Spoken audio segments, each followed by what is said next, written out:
G'day, mate. Just a quick warning that this episode of Pratchett includes Australian accents, Australian slang, and Australian swearing.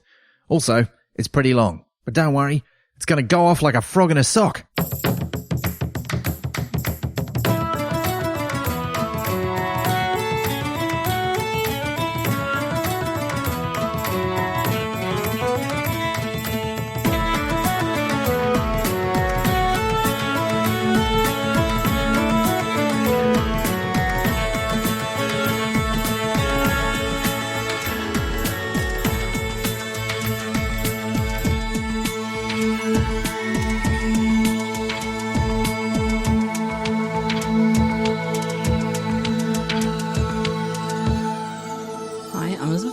I'm Ben Mackenzie. Welcome to Pratchett, the monthly Terry Pratchett Book Club podcast. Each month, we discuss one of Terry Pratchett's books with a special guest. This month, we're discussing The Last Continent, which is all about finding Australia through a bathroom, so maybe it should be called The Last Incontinent. And our guest is writer and illustrator Fury. Welcome back, Fury. Thank you for having me once more. Oh, those puns get me every time. But anyway, welcome back, Fury. Thank you. We haven't had that many returning guests. You, in fact, only our second. Huh. Yeah. I'm honoured. Well, we had such a good time last time. I thought, and also, good to get someone who, has not lived in Australia all their life to give us their perspective on the book that we're discussing today. So maybe tell us a bit about, because you were born in New Zealand? I was born in Sydney. In Sydney, right. And parents were split across the Tasman. So I grew up in New Zealand, but back and forth. So I do have an insider-outsider view of Australia. So I don't know. I've got a Kiwi Aussie view of Australia. For all the people who aren't Antipodeans, Cozzy is an Australian word for bathing suit, which is why Australians always laugh and no one else does. Yeah. It's also the name of a television personality in South Australia. Oh, really? Who keeps getting in fights on the internet. Oh, classic. Oh, wow. South Aussie with Cozzy. But that's very regional. Like, this is the thing I enjoyed about this book, is that there's so much stuff in it, but most of it is that small collection of things which is kind of national. In Australia, whereas there's a lot of things like Cozzy is a regional term. That's true. Not everybody calls them Cozzies. Yeah, we call them bathers. Bathers or swimmers. Not swimmers. Where I grew up, it was Cozzies or swimmers. Oh, well. While you swim, the bathers bathe. When I was in Perth, they call them togs over there. Yeah, we call them togs in New Zealand, or swimmers if you're posh. Togs is short for what? Like togas? Like people used to swim in togas? It's short for swimming togs. It's just, it's just the word. I don't know the origin of that. No. Where's Helen Zaltzman when you need her? I was going to say, when listening to this, because I didn't read it, I was listening to the audiobook, but when listening to this, it occurred to me that it was almost like Terry Pratchett had gone on a tour and then had just adapted what had happened to him into the book. Like the whole missing the luggage. I bet you anything, his luggage went missing at some point in a tour in Australia, and he's like, this is what's going to happen now. Which version of the audiobook did you listen to? Was it Tony Robinson reading it? Yeah, I'm just curious because there's two versions of every one, because Tony Robinson does all of them, but his versions are abridged. And then when they started doing the unabridged ones, it was Nigel Planer reading most of them, but then that changed over, and I think Stephen Briggs was reading some of them. Stephen Briggs. I was going to say, I want to say Stephen Fry, but I'm pretty sure that's just me thinking Harry Potter. But no, it's Stephen Briggs. So Stephen Briggs is an actor and playwright who was the guy who adapted most of the Discworld novels for the stage, including combining the plots of the first three Rincewind novels into one play, which is called The Rince Cycle, which I thought was hilarious. Premium content. Now he reads the books. And I have to admit, I have never heard his audiobooks. Was it good? It was good. I enjoyed it. Did he do an Australian accent? He did. Very good Australian accent. I was impressed. None of this is the Good Place stuff. I was waiting for that to pay off in some way, like why it was so bad, and it just never did. No. Like, is it going to be the bad place again because like the accents are just so grating? Oh god, that would have been such a good joke. Yeah, like they've all been trapped in like a neighborhood. Yeah. It was designed for Australians. Yeah. Because it is a weird thing, isn't it? Like, it doesn't really happen to English or American people because everyone has to perfect those accents get onto UK or American television. There's have you watched Pretty Little Liars? Because there's a character who has to do a British accent and it is the worst thing I've ever heard. Like it's on par with the Good Place Australian accents, but she's such a good actor. And this, I was just like, please stop pretending you're in an Oliver Twist thing that you're mocking. But she's playing someone from the UK in an American show, and she is American. Is that right? So the character is supposed to be... The character's supposed to be from the UK, but played by an American actor in an American show. Yeah, see, they don't care about other people's accents. But if you want to get a part in an American show, you better have a convincing US accent. Oh, yes. Like, this is the experience of friends who've gone to LA to try and get into TV there. You've got to have a flawless US accent. Oh, yeah, Or be cast into an Australian role, which doesn't happen because they give them all to Americans. I mean, sometimes it does, but... But then they make you do a bad accent anyway. Yeah. It was like, oh, this is a TV Australian accent that you hear. A bit like in the most recent season of Doctor Who, they filmed a lot of it in South Africa and a bit of it was set in Australia, but they clearly employed one South African actor and one Australian actor because one of them sounded a lot more Aussie than the other one. And I get to overseas audiences, all those accents probably sound quite similar. But even in Australia, we had such variation within Australia. Do you get a variation of accents in New Zealand very much? Yeah, North Island, South Island is usually, it's a bit thicker in the South Island. And yeah, that's sort of probably the most, I'd say. Okay. That's cool. And what you think of a New Zealand accent. Did you enjoy the New Zealand reference? A character has sewn together out of her dress something that's a lot more substantial than a bikini. It was more New Zealand. Two quite large, respectable halves separated by a narrow channel. Remember when those were really fashionable in like 2003? They were like connected by like a thing in the middle. They used to have them in Home and Away. Tam and Sursock wore them a lot. Oh, and like it's sort of like a one piece, but they'd sort of remove two big panels at the sides. I was like, for the weird suntan. Yeah. No, but see, I saw that as she did have like there were two. It was a 2-piece. It was just like a very tiny little slither of something. Because I can see that like 1940s style, 1950s style with the sarong. But yeah, no, I did actually. Now that you mention it, I did appreciate that. There's a lot to appreciate. It's quite a hefty book. Yeah. Shall we get into it? Yeah. Let's begin. Tackle the hefty boy. As we do with a reading of the blurb. This is the Discworld's last continent. Hang on, wait, should I do this in a more Australian? Yeah, come on, put it go on. full good place. Show the Americans how to do it. Let me see if I can tap into my You do a good youth, one or a bad one? my New South Welsh youth. Okay. This is the Discworld's last continent, a completely separate creation. It's hot, it's dry, very dry. There was this thing once called the wet, which now no one believes in. Practically everything that's not poisonous is venomous, but it's the best bloody place in the world, all right? And it'll die in a few days. Except, who's this hero striding across the red desert? Champion sheep shearer, horse rider, road warrior, beer drinker, bush ranger, and someone who'll even eat a meat pie floater when he's sober. A man in a hat whose luggage follows him on little legs, who's about to change history by preventing a swagman stealing a jumbuck by a billabong. Yes, all this place has between itself and wind-blown doom is Rincewind, the inept wizard who can't even spell wizard. He's the only hero left. Still. No worries, eh? Oh God, so good. There you go. My favorite is got there. Can you say bush?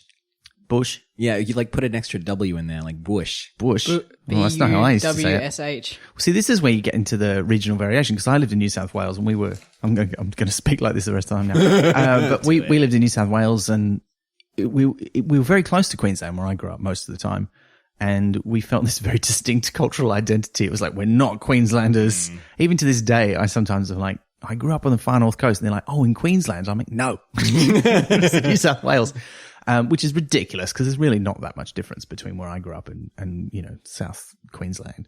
But, well, I mean, there's some important differences, actually. Yeah, I was going to say, apart from, identity and politics. Yeah, the politics is quite different. But yes, although saying wizard in an Australian accent, it just reminds me of that. Do you remember that Tumblr post where someone was going, what if the wizarding world was in Australia? And there was like talk of like, oh yeah, you muggo. It's like, what? This is a bit full on. Yeah, that's right. Was it? Which one was that? You wandless. And just muggos. That's what they call We them. have a strong rating on this. Oh, it's always got like we might put a little note, slightly more swearing than normal. It was the Australia book. It's true. I was surprised there's actually no real swears in it, which there are in a few other Rincewind books. I don't think anyone even says shit. Yeah. The sheer number of Australian things, even just in the blurb, is ridiculous, Which is why I think that he's actually come here and just like absorbed it. We used to come so frequently, like at least once a year for probably a decade on a tour. And he'd do a big tour. He'd do all the main cities and he'd do like 3 separate signings in Melbourne. Like he'd do one at Minotaur and he'd do one at the big bookshop and he'd do like an appearance at a convention, whatever convention was on. I think he was at CanCon one year. He was at, the Australian Science Fiction Convention another year. He was all over the place. In fact, the edition of the book that I've got, which is the original Australian hardcover from 1998, has a sticker on it that says, "Meet Terry Pratchett and David Gemmell at FanCon 98. I'm pretty sure FanCon no longer exists. And FanCon is written with a PH, by the way. Oh. I don't remember FanCon. It's got a 008 number, so they must have had a bit of money because you could call them up for free. But yes, this is it. This is a return to the Rincewind saga, so to speak. But this time he's in Fourecks, which I think is how you're supposed to say it, because they do sometimes write it out XXXX, but then they also write it Fourecks as a word. Well, the academics, I think, say it in one way. It's like the idea is that it's, I think, not been said aloud very much. People have read it in books or heard references to it. It's not talked about. To me, I'm trying to remember what he said in the audiobook. I think it might be a bit of both. XX. Yeah, well, because they also talk about Exian, The Exian, which is spelled ECKSIAN in the book, and sometimes they spell it out Fourecks, FOURECKS. But I think often it's XXXX, which is kind of ridiculous in itself. We do have some cosmic turtle stuff at the start, Liz. Yes, and Did you cope okay with this? It's always real boring to me. I've heard it. It's short. It's heard, short in this one. I appreciated that, but it was still there. Oh, how do you feel about the cosmic turtle intros, Fury? I think it's one of those things is like, if someone's interested in reading Terry Pratchett, they can literally pick up any book and start from any place and will get what they need. And so, I don't know. Pros and cons. I'm not against it. Actually, I found the thing that I found out most irritating in this particular book is how many times he makes the joke of back in our day, which was a lot. And I think probably listening to it as opposed to reading it made me aware of it more. But that's a joke he uses a lot. And by the sort of 5th or 6th time in the book, I was like, okay, yeah, cool. Got it. Yeah. Got it, Terry. Particularly when Ponder's version of the joke is how they always say this and it annoys the crap out of him. And then he gets old and he makes it himself. Yeah. I mean, that was great. That's nice. I did like that. Payoff. Yeah. And the footnote about that was just, chef's kiss there. Yeah. I don't know why I felt the need to say chef's kiss. I guess he couldn't differentiate the noise from a normal kiss. You could have been eating a biscuit. I could have been. Oh, I wasn't. But there's a great reference on the first page to like when people just watch giant comets like slam into another planet and they don't do anything, which is presumably a reference to Shoemaker Levy 9, which would have been around the time this was being written. I remember being around for this. I think it was in the sort of mid-90s. We observed this comet that was going to slam into, I can't remember if it was Jupiter or one of the moons of Jupiter. I think it was Jupiter itself. But then we kind of get into it. There's a little bit of, what's the word I'm looking for? The, Signposting? Signposting, thank you. The signposting it really wears on its sleeve.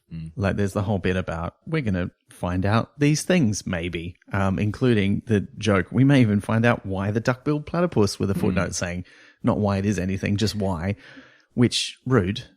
There's no need to make rude jokes about the platypus. Platypus is a very beautiful and wholesome animal and will fight you and win if you try it. You're the guy who first discovered them. They thought he faked it by like sewing bits of like they would not believe him. Huh. Yeah. I can see that. Yeah, because you'd be like, oh yeah, you just want your name on a thing. Like he didn't even name it after himself. Yeah.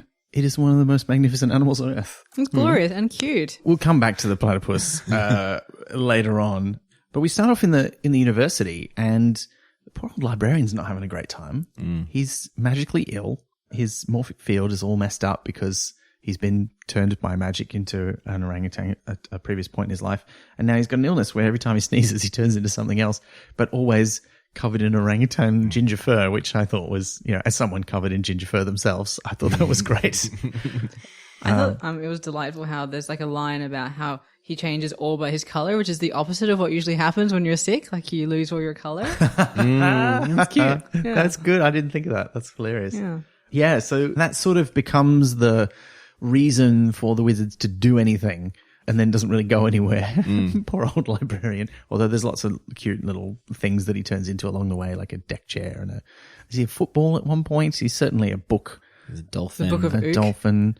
Is it an autobiography or is like what is in the Book of Ook? Do you it's think? just words. It's just words that say ook. Yeah, isn't but it? Ook means things. It's So true, like, that what is is the true. story? That's true. Oh, yeah, maybe it is his autobiography. Yeah. That would be interesting. Does it have a final page? Like, it's just. It's interesting, isn't it? I'd have photocopied that before. They didn't flip Moving on. it. It could have been like one of the books in Death's Library. Like if I they was gonna flipped say, to the yeah. thing, it's like his current thoughts right now. Yeah. If you wouldn't do that to the librarian, he'll have your arms off. Yeah.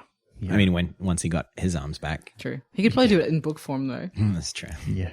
Imagine if they put him in the library with the other books that are getting all unruly because the librarian's not there. He could have ruled them all. One book to rule them all. Maybe he'd have even preferred that. Yeah, possibly. I don't know. If you were a librarian, would you want to be a book? Well, like in that library, they say that the books learn from each other, so he could actually just learn all of the book knowledge without having to read them.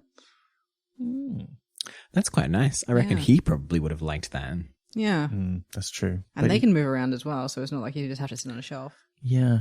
It's hard to shelve books if you are a book, though. But I think if he learned all of the knowledge from all of the books, he'd learn how to change form as well. So Maybe. Or just order all the other books around Yeah. as a book. just have a book society. This is a great tangent. I'm glad we went on Yeah. it. literally a book society. Now, speaking of tangents, though, there's a lot of little bits in this book that really have nothing to do with what plot there is, including right at the start, the ritual of the Arch-Chancellor's keys. Oh, yeah. I was waiting for that to like pay off. Yeah. No. No. Universities are silly. It's just a piss take of, some of the ridiculous things that still happen in universities, particularly in the UK. And also, it is hilarious. I do love a good joke about how something very mundane becomes a fancy ritual. Me too, especially like the ceremony of it and like the nod when the young one comes forward and says, no, I checked them there this morning.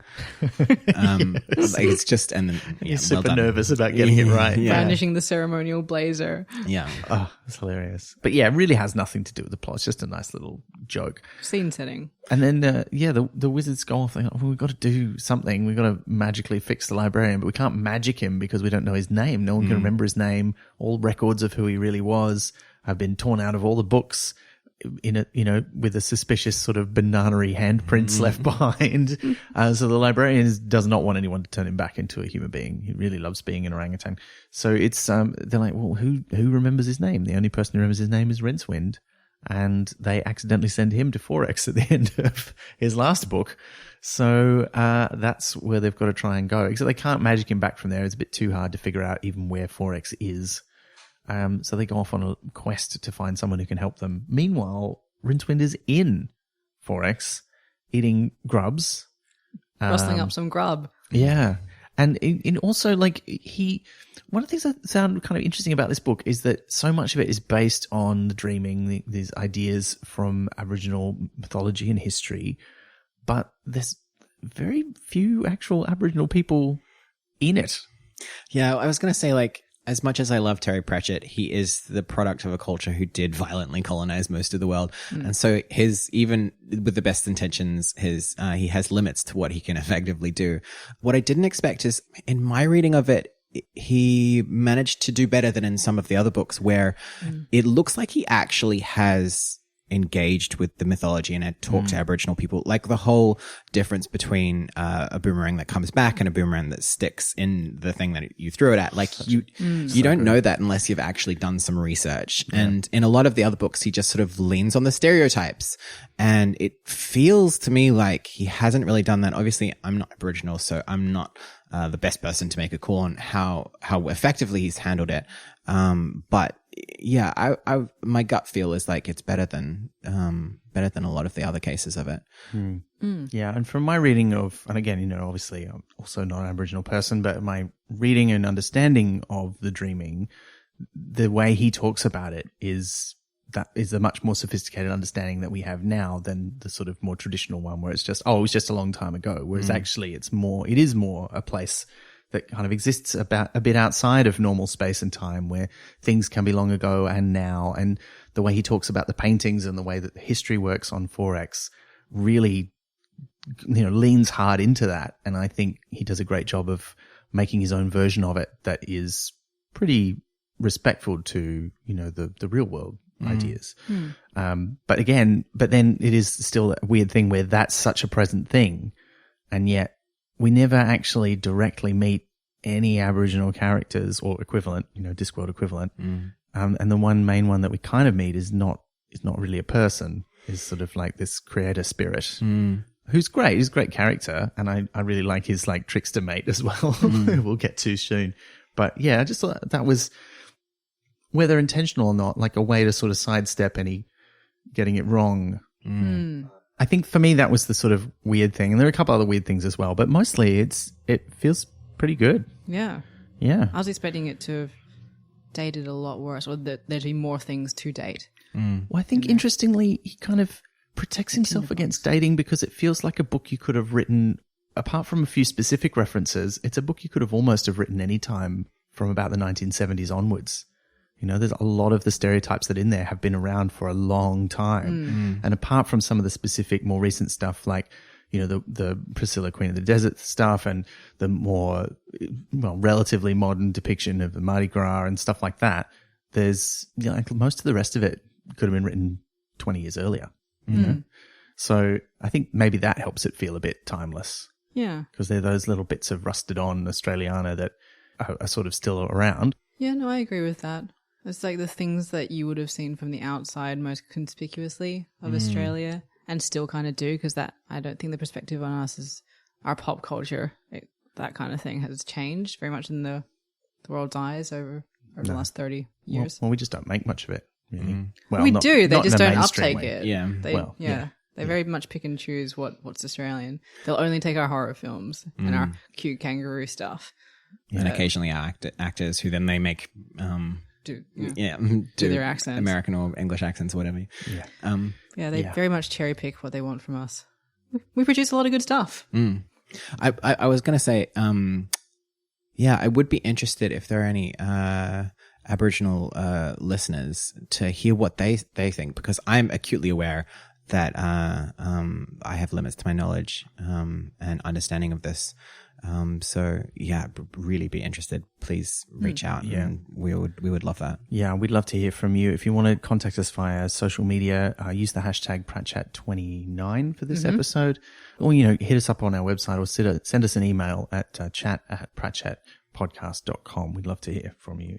But not only is Rincewind there managing to survive barely on grubs, more or less. His diary of food is so good. Yeah, it's good. But also in a mine, an opal mine, someone finds a weird seems like a giant opal, but then as they sort of tap away at it, it seems like it's maybe hollow, and then it seems like it's got feet, and then it seems like it's alive, and it comes out of the mine by itself.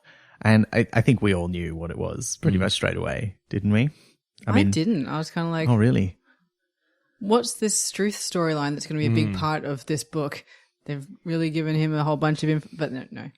Poor old Struth. Because I'm pretty sure I hadn't read the end of this book. Like, I definitely read the beginning of it, but I think it's one of those ones that I put down and then returned to the library and then didn't come back to. Which surprised me because I thought I had, but yeah. Well, I don't think I've read it since it was new, so that's like 22 years since I last read it, and I remembered certain things about it, but the things that I remembered, which I was sure were massive parts of the plot, are like single scenes. Did you remember it well, Fury? Yeah, I remember the kangaroo and just being so confused because I didn't have any concept of Aboriginal mythology at that point. And so just being like, what is going on? And so probably not finishing it, just being a little bit baffled by it and putting it down. It didn't stick with me. And I think also part of that, I think probably is the fact that it's essentially just a road trip book. And it doesn't really have a plot. No. It's just driven by getting to the next joke, really, or the next thing to satirize. Which I loved. Looked very satisfying. Yeah. And like if anybody does it, then Terry Pratchett does it well. It's amazing how big this book is considering how little plot there is. He just had a lot he's just like, I'm not going to use any of these Australia jokes any other time. Let's get them all out in one go. Yeah. We're never coming back here. Let's just do it. And he really does. And look, the luggage goes off looking for Rincewind, and we get that first, around this point in the book, we get that first kind of instinct that something's watching over him. And we don't know what it is yet, but there's some sort of presence that's like, that guy. We need that guy. And you're like, why? What do you need him for? He's an idiot. But he's our idiot, and we love him. And the wizards, meanwhile, still trying to figure out how we're going to find Fourecks, how we're going to get Rincewind here so we can help the librarian. They go off to visit the professor of, egregious professor of cruel and unusual geography. Yeah. which is Which is such a just good all title. geography. But yeah. I want that title. That's so good. I mean, I hear it's available. Yeah, sadly so. I'm sad we don't get to meet him. Yeah, well, that would have been, he would have been an interesting character because we so rarely meet new wizards. He so rarely introduces any new wizard characters. In fact, I don't know that he ever does. Like once we've got the established faculty, I can't think of any off the top of my head. I mean, in the early books, he'd often have like the wizard of this book. You know, in Mort, there's Cutwell, and in Moving Pictures, there's what's his name, Ponder's roommate, The Errol Flynn one, the Errol Flynn guy. His name escapes me at the Vincent? moment. Yeah, Vincent something. But but we just don't get many new wizards after that. I want to just find out more about the interesting bones and the boring bones that he has classified. Like, he's just like marking time, obviously, but I need to know like what makes an interesting bone, what makes a boring bone. Well, I did also enjoy the way that they go into his quarters and they're looking around his room and there's just books and rocks and stuff. But then in the bathroom, the door just opens into the bathroom, but the window in the bathroom opens onto a beach. Yeah. And they're all like, oh, we've seen this sort of weird dimensional thing before. This is cool. Let's go and check it out. It reminded me a little bit. There's get ready to drink, listeners. There's a Doctor Who story that didn't get finished called Sharda, which was written by Douglas Adams, which he then more or less adapted into the first Dirk Gently's Holistic Detective Agency novel. And there's a character in that who is called Reg, who's this old man living in St. Sed's College in Cambridge, whose rooms are a time machine. And that's because in the original script, he was an old Time Lord and his rooms were his TARDIS. And it just had that sort of weird feel of, we're going into an old building, but there's like weird time-space stuff happening. I really liked that a lot. So that cartoon Mott or something where the boy had a monster living in his cupboard and they could go in the cupboard and travel through time? That does ring a bell. Is it The Lion, the Witch, and the Wardrobe that you're thinking of? It was called Mott. I think it was like MOT. I vaguely remember it being on TV for a short while. I have no idea. It's like a 5 p.m. ABC show. It does definitely ring a bell. Yeah. But yes, there's also a bit of a Lion, Witch, and the Wardrobe vibe going on. That is cool. That kind of stuff I always like. I think it's just because, I'm a lifetime lover of Doctor Who. So any kind of small space that opens into a big space is like, this is cool. It's my jam. Mary Poppins. Well, you would have loved the Australian University segment. Yeah. Then. Oh, yeah. That was so good. It's bigger on the inside. Looking forward to getting that. I love Bugger Up University. Okay. All right. We'll get there. We'll get there. Yeah, we got to get to cheap hairdressing. So let's get That's there. True. Anyway, they look through the window. They're like, oh, look, it's a beach. Should we go through? Or don't know. And then they start talking about, oh, yeah, I don't want to go in there. There's all these probably dangerous animals there in the sea and in the things. And Rid Cully's like, really? Get my fishing rods. Meanwhile, Rincewind's wandering around in Fourecks, and he's, making his diary. He's also making thongs, which or flip-flops. I did not. I was like, what is he doing with this wood? Is he making a house? And then he's like, he's making thongs? This is weird. It's just so many things in this book are just an excuse to get some Australian reference in. But the explanation works perfectly. They are the sort of easiest shoes to make, and you can suddenly leave them behind if you have to run in a hurry. See, this is, again, going back to the theory that he's actually tried thongs on and they've just slipped right off his feet, and he's been like, well, these are useless What a shoes. dumb idea. Yeah, like... You got to get your feet used to them. You got to train. Yeah. You got to earn wearing flip-flops. You can't just wear them. There's rigorous training involved. Yeah, I used to hate it, but I pushed through and now I can wear them. Okay. My feet are all bent to the proper sort of, Proper angles. Yeah. They clench in the right places. yeah. Oh my the skin God. is properly Oh yeah, you got to protect. break in. Yeah. Yeah. You get blisters. It's like any good boots except without the outside bit. They're a great footwear. They're not as protective as you might think, though. The main thing they're protecting you against is the ground directly beneath you. That's it. Which is an important thing in Australia, as the ground is often But very we've hot got in so summer. many snakes. We should all be wearing enclosed shoes all the time. Yeah, that's true. I mean, look, as speaking as a very very pale ginger. I did not wear them because it just meant the tops of my feet would get sunburned. In like nice patterns. Yeah. You get the worst. getting that tan is like part of summer. I don't tan. What are you talking about? Yeah, no, we just go red and then our skin dies off the top of Sloths We, off. we should really not live in this country. We are the last people who deserve to be here genetically. It's ridiculous. But yeah, Rincewind, he's making thongs. He's running away. But also he's like trying to learn the local language. He's meeting various tribes, as he refers to them, of local people out in the bush. And he seems to get along okay with them up until the point he starts asking about, the weather, and picking up the local words that mean water and going, water falling from the sky. And they're all like, what the hell is wrong with you? Get out of here, you weirdo. It's not so great, but he's being watched.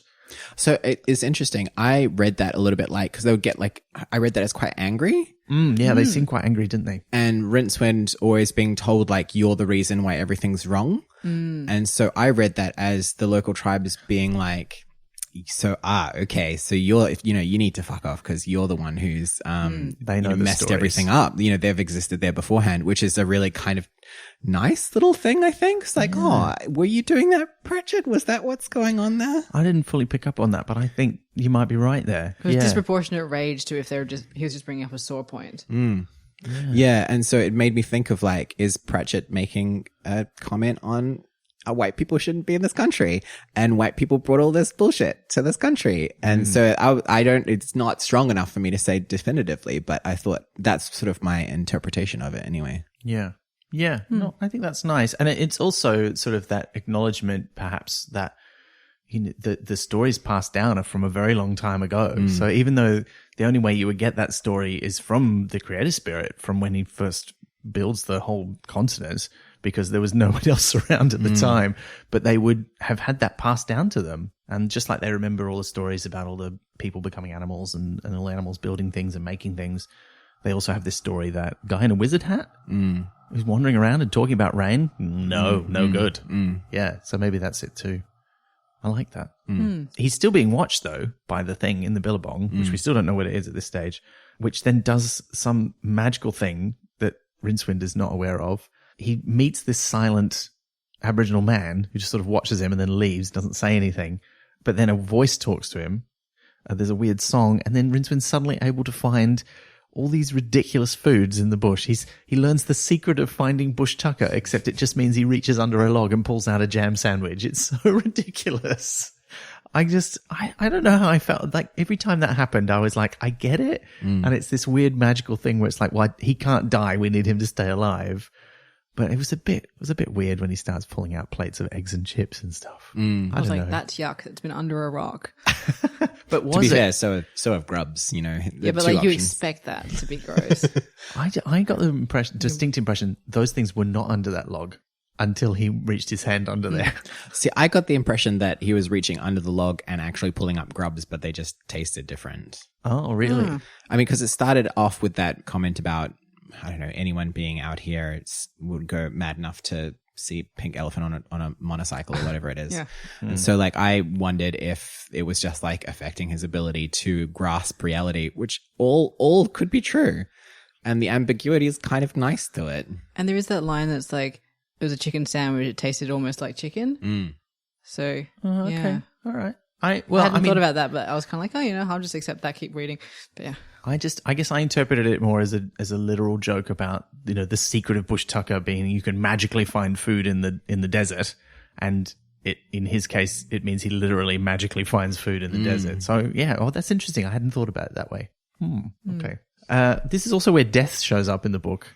And I think my favorite part about this little death scene where he's at home in his domain and he's like, I haven't thought about Rincewind for a while, is he looks at his lifetimer, which looks like, someone hiccuped in a glass blowing factory, which I don't think is the description in this book, but it's pretty close.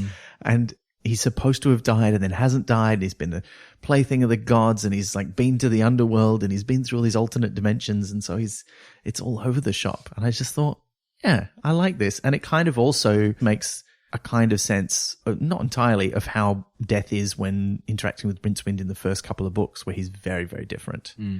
But it's sort of just, he's got this morbid fascination with him. It's like, yeah, I just thought I'd check in on you. Like, I don't know when you're going to die. It's really weird for me, which I kind of liked. What does this book look like? That's a good question. I imagine it would be a choose your own adventure, except all the adventures have been chosen, or not, or maybe not. And they change. Yeah. Yeah. Oh, that's great. I like that. It's just got all these like bookmarks in it, so you can go back and choose again. Yeah. And scorch marks. Mm-hmm. That's pretty great. It's a water damage cover. Well, this is, I mean, after Death Subsides, let's go and check him out. I haven't been to this place for ages. This is when we follow our creator spirit, who we figure out that's who it is later, into what is never named as such, but is clearly a depiction of the dreaming, like that other world where all the gods do their stuff, or these gods do. And he's like, I need someone to watch over this guy and do it. And he calls forth clearly a magpie to start with. But then he's like, all right, go and look after this guy. And the magpie's like, why? I don't want to do this. He's like, tough. It's your job. Off you go. And then it turns into a talking kangaroo and starts talking to Rincewind. It's just I just really loved it. Before we get to the horny plants, can we jump back to Wait, Death's Domain? You know the horny plants? no, I don't. But let's go back to Death's Domain. I know about the horny plants. Fury knows about the horny plants. I don't remember the horny plants, but we'll get there. Yeah, okay. there's going to be a lot of horny plant discussion. It's all right. Okay. But back in Death's Domain, when he tries to find out about what of the because there's a lot of dangerous animal jokes, and he requests the volumes on it, and then he and Albert just get like attacked by all of these books. That's right. I forgot about that. Volume 3 of just like insects that are dangerous. Like 29B part 2, yeah. Yeah, so he instead requests the animals that aren't dangerous, and it's a single sheet of paper and it says some of the sheep. This just reminds me of that New Zealand horror film, Black Sheep. I was just thinking that. I played a drinking game for that once and I got so drunk I don't know how it ends. I still haven't seen it. Is it good? No, I don't know. It looks like it'd be hilarious. It's schlocky. If you're not familiar with, have you seen it, Fury? I haven't, but I know people who worked on it. As New Zealand is a very small place, you name anything, and they're like, we're duty bound to say, not everyone in New Zealand knows everyone in New Zealand, but yes, I do know people who worked on that. It's fun. Like, it is what you expect it to be. It's like a genetic experiment gone wrong, and sheep turn into crazed killer zombie style sheep or something. Something like that. And which is horrifying when you think about it, because there's so many sheep. If like all those sheep turned feral, 70 million in New Zealand, you would die. Now the kangaroo talks to Rincewind, and Rincewind runs away because he realizes he's being chosen by destiny once again. And we are at peak Rincewind in this book. Like, even in Interesting Times, which, you know, as we discussed in the episode about it, had a lot that was not great about it. But Rincewind was at his most Rincewindy in that book. And here he takes it an extra step and then sort of goes through a weird mirror and comes out the other end where he's not even Rincewind anymore. He's something else. But also, you know, he's just so genre aware. He understands his role as Death puts it, like the universal coward or the eternal coward who is constantly chosen by destiny and just doesn't want to have a bar of it, and so runs. And the kangaroo is kind of cottons onto this and more or less tricks him into running to where he wants him to go anyway. And he falls into this sort of secluded water hole. Once again. With a bunch of horny plants, apparently. Is that what you're talking about? No. That's later. We'll get to that. You'll know what we're talking about. I'll know what you're talking about. Okay. So what I find interesting as well is maybe me reading too much into it, but was Terry Pratchett sick of writing Rincewind by this point? Because I wonder how much he, like, the ridiculous timer and the fact that Rincewind keeps running away, like, I wonder how much that's actually playing into Terry Pratchett's own being like, oh, do I have to do this again? Like Agatha Christie writing Poirot. Yeah, I mean, I don't think he ever sort of hated Rincewind, but I think he just sort of felt like he'd done as much with the idea of a coward character that he could. And but also that was just so popular, and so I think he probably felt pressured, or maybe his publishers had said everybody loves Rincewind. Yeah. And so that's why there are so many. Yeah. Well, I mean, and there's not that many. I mean, there's the first two, obviously, and then there's Sorcery and Interesting Times. But if you're getting fatigued of a character, it's a lot. Yeah. Like, as a writer. And Eric. I suppose actually there are quite a few, because there's this. Because after this, there's The Last Hero, and then but then that's the last one where he's really a main character, because he's that, and then the only other one where he's got really any significant appearance is Unseen Academicals, and he's in all the Science of Discworld books, but again, sort of more as a supporting character. But that's sort of where his story ends up. So yeah, I think so. I think he's sort of like, what else do I do with this guy? But the Eternal Coward stuff I really enjoyed because, I've enjoyed some Moorcock in my time. That sounded wrong. Did it though? No, I guess not. But I've enjoyed some Michael Moorcock. He's the one who writes about the Eternal Champion, sort of the idea of across all of time and space, there's these people who personify the Eternal Hero, and and Pratchett's clearly read his. Joseph Campbell. I mean, our last episode we talked about Only You Can Save Mankind, where the first chapter is titled The Hero with 1,000 Extra Lives. And so he knows his stuff where he's talking about all this mythology. And I think he's just sort of trying to fit Rincewind into it in a place that makes sense and where maybe he can still do some interesting things. But in this book, it's, so much of the narrative is about turning Rincewind into something that he's naturally not. But where he sort of fits because of his kind of attitude and because of his kind of character. And I do like the way that even as he's being kind of forcibly molded into this stereotypical Australian bush hero, that while it is out of character for him, some of the stuff that he does, his personality doesn't need to change very much for him to fit right in there. And I kind of liked that. He did feel like he fit in. Yeah, I liked it because it was what fate was doing to him as opposed to what he was choosing to do, which worked. Yeah, it flowed together really nicely, I found. He's being buffeted by the currents of fate. Yeah. Speaking of currents, the wizards found themselves on this island. With the horny plants. With some horny plants. Because they followed through, because the egregious professor of cruel and unusual geography is not in his rooms. He must have gone through the window, so they go through to look for him. They can't find him anywhere. They sort of wander around the island. They find a journal of his that refers to the island as Mono Island. It's just... sounds like it's just glandular fever everywhere, as we were saying earlier. And they find his camp, but he's not there. And they try to figure out where it is. But then Mrs. Whitlow comes in to deliver some sandwiches and dislodges the stick that they left in the window to make sure that it doesn't close. And it closes and they can't go back through it. And they're stuck on the island with Mrs. Whitlow. And it's just nice to see Mrs. Whitlow get a bit of the spotlight. I just got to say... probably my favorite part of this book is the senior wrangler's thirst for Mrs. Whitlow. Just ongoing and consistently hilarious. And he's like a very early teens person who has got that thirst but doesn't quite know what it is or what to do with it as well. Because he's a wizard. He's lived in this university kind of away from the world of other human beings and also in this sort of enforced celibacy of we can't make any sorcerers, but he can't deny this woman. And I especially like the fact that Pratchett clearly has this strong image of who Mrs. Whitlow is, and it's so counter to the narrative of what we might consider beautiful in nowadays. I think he describes her as a candle that's been melted or something like that. So she's clearly and there's not a single straight line on her or whatever, apart from when she gets angry and then her lips get very razor thin. Yeah, that was great. And it just it's this beautiful sort of, and none of the wizards sort of mention it apart from Ridcully, who's just sort of keeps sort of putting the ruler between them, or, whenever Dean sort of wants to run off after her or whatever. But yeah, I don't know. It's just that probably my favorite dynamic in the book is between the wizards and Mrs. Whitlow and specifically Senior Wrangler. And I really like how she clearly knows how to manage them.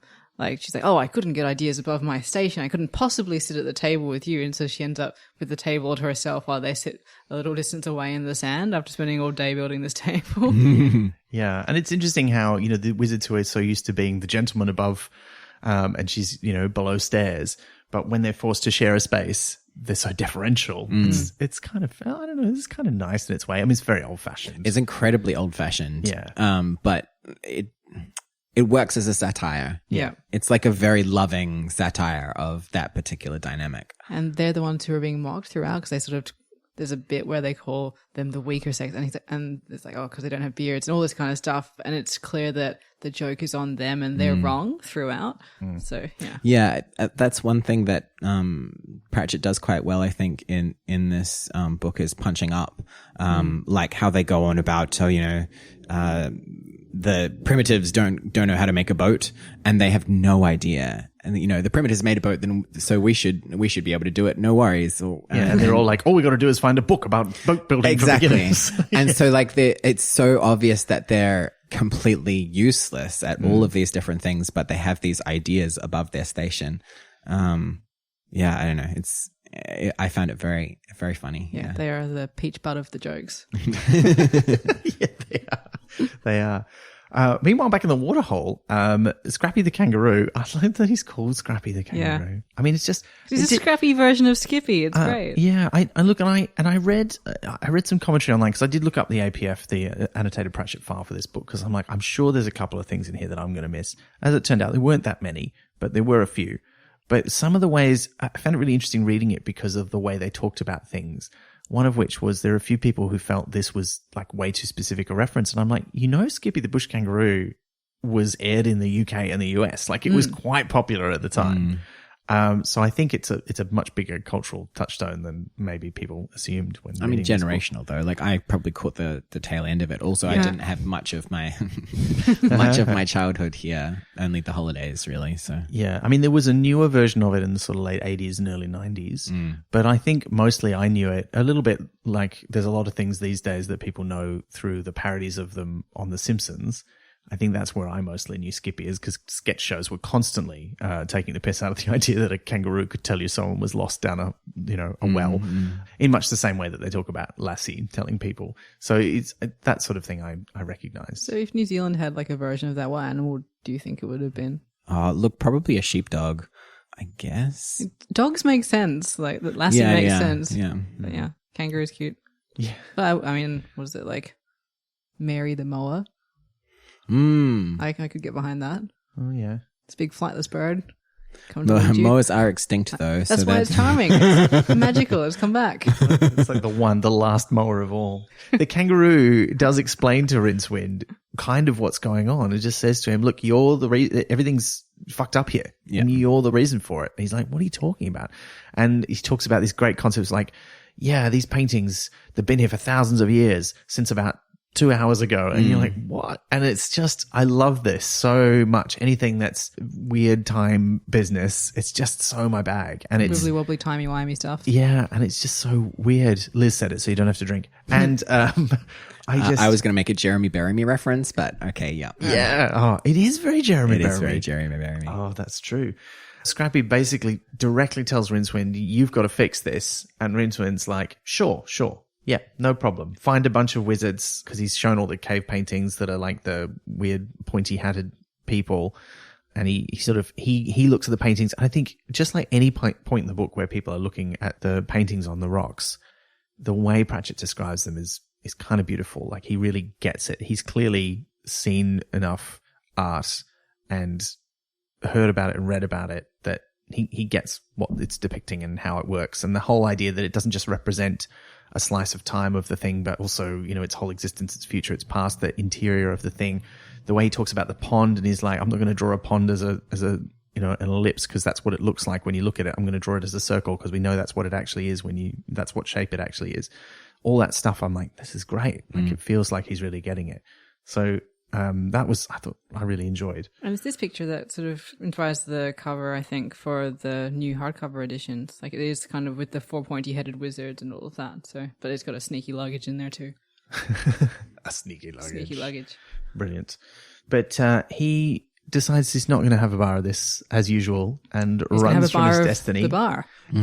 He is. Well, he doesn't get to there yet because he gets a ride with a guy in a super fast cart who's got a couple of supercharged horses, and it turns out to be a dwarf named Mad. Yes. In the clearly Mad Max inspired part of the book. Now, this is the bit that I remembered, and I was like, oh yeah, so there's this huge part of the book where it's Mad Max and they're being chased around and stuff, and it's like one scene.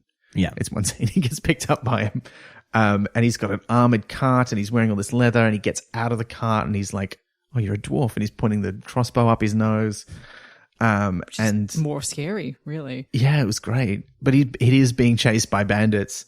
And there's that great bit where he gets Rincewind to get up on the roof of the cart and fire the crossbow at him, but he doesn't really like firing crossbows. And then it seems like he's done magic when actually one of them's ended up with his hat, and his hat just happens to have a Phorexian spider inside it, which bites the guy, and he suddenly goes green and purple and drops dead. And you're like, this is great. And that causes a big pile up, which kills or takes out of the fight all of the other people in the chase. And then they take all their hay, because that's what they have instead of guzzling. They have hay for the horses, which I thought was so great. That was awesome. And the depiction of all the vehicles, like there's the one that's one giant wheel being pulled by an emu.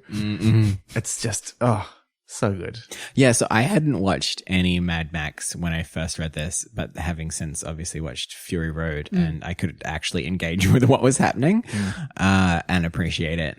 Yeah. Is that why they have blood bags now? Because of the spider thing is like gone through their DNA? Yes, clearly. Yeah, of course. Of course. But let's get back to the horny plants, Yeah. because I know you want to talk about it. Because on Mono Island, the wizards have found all these miraculous plants. Because they sort of talk about, I wish we had some food like this. I wish I had some food. And then they start finding like cake plants and other weird food plants, like a custard plant, a cheese plant. They find like a cigarette plant. cigarette plant, which has got seeds in the filter. And Yuck. it's just weird. And the bees that make like honeycomb full of rum, it's like fermented honey or something. I think that's what the bees are making. I wasn't 100% sure on that, but they got rum from somewhere. So I think that's where it was from. It was so good. And it just, all the little descriptions of how they work, you can tell Pratchett had so much fun just sitting down and going, okay, so if cheese was going to grow as a plant, what would it look like and how would it work? It was genius. I also love how the dynamic between Ponder and the rest of the wizards, how the rest of the wizards just don't question it. It's like, it was great. Well, let's eat it. And Ponder's like, we really just need to think about this. This doesn't feel right. And I suppose the librarian as well. The librarian gets a little bit worried about it, but can't express that. Because they're the only ones who realize that it's called Mono Island because there's only one of every kind of plant or animal on the island. Although, I mean, Ponder also, we've got that bit in the start where he's thinking about what he doesn't know yet is evolution, or at least it's phrased at the start. This was one of the weird things in this book, is that at the start it's very much phrased as Ponder has got the idea of evolution and it's on the tip of his tongue, but he can't quite articulate it because he doesn't quite get it. But then in this bit, when he, this all happens and he eventually meets the god, he uses the word evolution in a fairly like reasonable way. Like he does have an understanding of the concept. So I thought that was a little bit of a weird mismatch that didn't quite make sense, and that Pratchett was maybe trying to have his cake and eat it too with the way that Ponder is interacting with those things. And also, like, if they're going to do evolution, why did they do it in Tasmania rather than in Darwin? Like, that would have been Is it Tasmania? Is that what Mono Island's supposed to be? Well, yeah, that was going to be one of my questions, because it just kind of feels like a god island. It doesn't really feel like a place in the world. It just feels like this separate, almost on its own sort of, wherever. And there are plenty of small islands near Australia. Kangaroo Island. Oh, I tell you what it might be. I remember a while ago thinking that the god was like made to look like Darwin, so it might be the Galapagos or something. Oh, that would make sense. Yeah. Or maybe Mauritius off Madagascar, which is like where there's all these animals that don't exist anywhere else. Like, I think it's just sort of evoking all those kind of things. Because it's also meant to be a super tiny place. Like, some of the wizards just go for a walk and come back around the other way. They're like, this island is tiny. So, yeah, I think all of those things are in its DNA. And I don't think it's meant to be Tasmania, but it's probably in a similar position. Although as long as it's near Darwin, I'm cool. Well, for your sake, Liz, we're going to settle on near Darwin. All right. Yeah. Magic Island is near Darwin. It's on the, that would be on the Hubwards side of Don't Fourecks. get turtle opening with me. Hey, look, you can't use northwest, south, and east. They just don't work. Oh, is the sunlight blinking off a closed eye in the long history of and then he turned? No. Oh, Liz. No, it's blinking off an island, Hubwards. Yes. That sits on the back of 4 elephants, that sits on a giant turtle going through space, Liz. I love that I now know how to troll you when I want to. Listeners, it's that easy. Please don't do that. Now, the other thing I like in this is he's just sort of taken this evolution theme as an excuse to do any kind of evolution joke he can think of. So he's got like the T-Rex kind of dinosaur thing that comes out of the forest that's clearly eaten the egregious professor of cruel and unusual geography. And then just as it's about to eat Mrs. Whitlow, it spontaneously evolves into a chicken, and the wizards all use their prepared fireballs to roast it. And they have all those jokes about, it's visions based on movement. It's like, oh, so what, do we just wait until it runs into a tree? And you're like, yeah, that is 100% nonsense. So he just takes the opportunity to have a few good digs at Jurassic Park there, which I quite enjoyed. Yeah. But nobody wants to listen to Ponder and his ideas about evolution. They're all like, what are you talking about? We don't get it. Would you want to listen to the person who is telling you that you can't enjoy all of these plants that are suddenly making food you like? Well, he wasn't saying you can't enjoy them. He was just trying to explain that That's what it doesn't make any though. sense. Yeah, I guess that's true. Yeah, because they don't want to think about it. But it tracks, right? The arguments that the wizards use are the same ones that like the Catholic Church used when Darwin talked about evolution. It's like, I'm not related to any apes. Yeah. Except he I just get invited extends to weddings them. and stuff. Yeah. Yeah, obviously Pratchett sort of makes it very Pratchett, but yeah, so it's mapping still. And he gets a couple of sneaky little Dawkins references in from when Dawkins was like useful, like back when he relevant, back when he was writing about evolution, and it was good stuff. Because there's one bit where he goes, "Oh, it all just seems so selfish to me," and it's like, "Oh yes, I see what you did there." I'm also not sure how far this story spread, but I think it's worth mentioning that this podcast is taking place a few days after the baboons in Sydney happened. So, oh yeah. You might need to explain that. I don't know how widespread that has gotten. Oh, just suddenly on Twitter, people were like, "Oh, there's baboons outside the Royal Alfred Hospital in Sydney," and I was like, all ready for it to be a hoax or whatnot. And then video emerged, and there's just 3 baboons outside the hospital, and then the story just got progressed. Like, there's always a sad undercurrent of like where they come from, but it turns out that it was actually a male baboon and his 2 wives going to the hospital for his vasectomy. Why did they take that to a human hospital? But the wives are like comfort ones, and there's all the jokes about it. They're making sure he gets it done, and okay, yeah. I did see somebody on Twitter say, "Well, my new euphemism for when you have to go fast is like a baboon running from a vasectomy." You're like, okay, all right, yeah, weird, so weird. It's just very 2020 vibes. Oh yeah, we live in the bizarre timeline. Yeah, absolutely. Yes, there's just too many weird things pretty happening. quickly. Well, the other thing that happens is after they have this argument and they eat the chicken dinosaur, that night falls and Ponder realizes not only are they very far from home geographically, they are thousands of years in the past. And they never say how many, which I think is good because it keeps the book relevant as we constantly find more evidence that in Australia, you know, the human history of Australia goes back more and more tens of thousands of years. Like, I think the biggest estimate is about 120,000, perhaps as a maximum number. So it's a long time. So I like that he doesn't ever specify how many thousands of years. Yeah, that was good. But then horny plants. We'll get to the horny plants. It's taking too long to get to the horny plants. Do you just want to talk about them now? No, we'll get to them in good time. Okay, all right. But that time should be soon. So, well, Mad takes Rincewind to the tiny outback town of Did You Bring a Beer Along, which is a thing you can actually get on placemats and other things in Australia. Like, it's a real fake Australian town name, so to speak. Genuine fake. Dibbler would be proud. Yeah, and they kind of talk about how it never rains again, some more, and that they do have rivers, but the rivers don't have any water in them, which is a very Still real relevant. outback Australian thing. Yep. Yes, we've been through many droughts recently in many parts of the country, and many fires as well, as I'm sure listeners will have heard about. Yeah, so in relation to the fires and water, I remember reading there was in some town there were people stranded, and they said they put a call out for the necessities being like food, clothes, and beer. So you know, accurate, nailing it, Terry. Yeah. Still relevant. Yep. Some stereotypes are stereotypes, sadly, because they are based in truth. Yeah. That is the way of stereotypes. Many of them are not useful, but many of them come from a place of reality.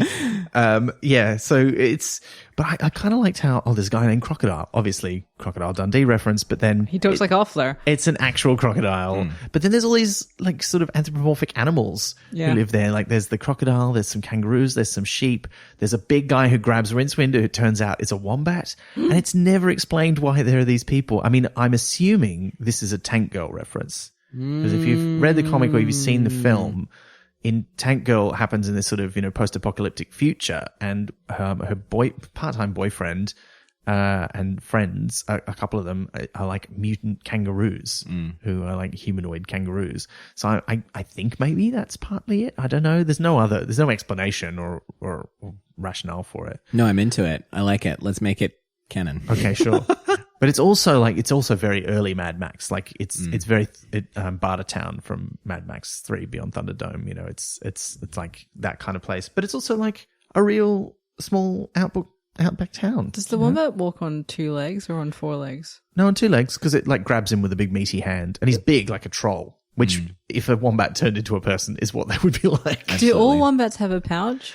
Or They're marsupials. Or is it just the women? No, the female wombats have a pouch. Okay, because I was going to say, like, if it's standing up on 2 legs, because their pouches are backwards, so it'd be like a useless pouch, because it would just be upside down if they're standing up, because it's not like kangaroos where it's at the top, it's the other way around, so that they don't fill their pouch with dirt while they're digging. That's true. I'd forgotten about that. But I feel like if they can evolve like fingers and stand up on their back legs, maybe they can also come up with some way to resolve that.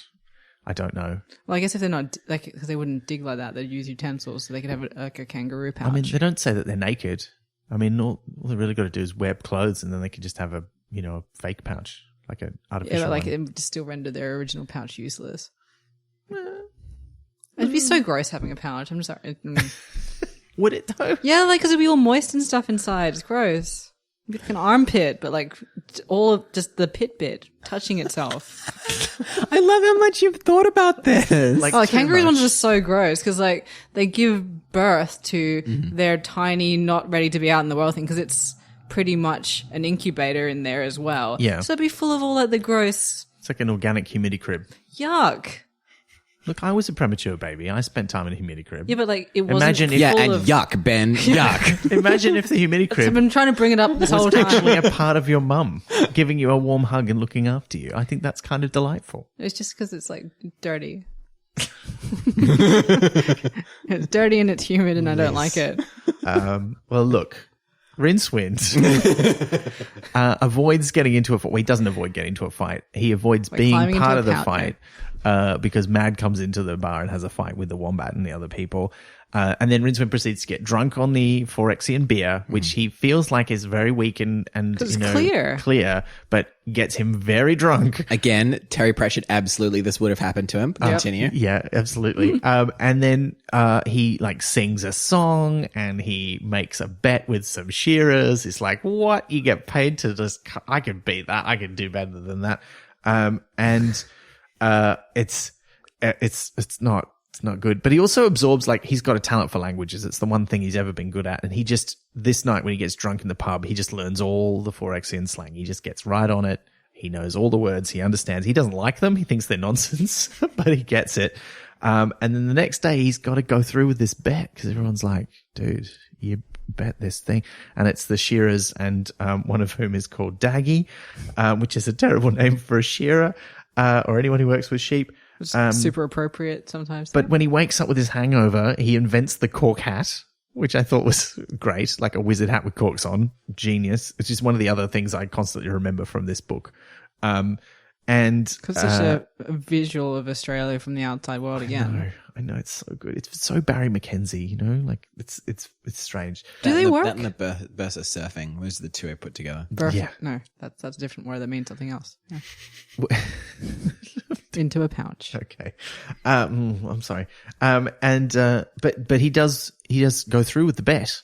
And he wins because Scrappy turns himself into a ram. And No, we're missing the best bit. Oh, I'm You're sorry. Skipping over. Okay, so That's he makes true. a bet with them that for 500 squids, which I don't know if it's literal squids or if it's like money, that he can beat their best shearer at sheep shearing. Yeah. And so they get their best guy who's done like 50 sheep in an hour one time.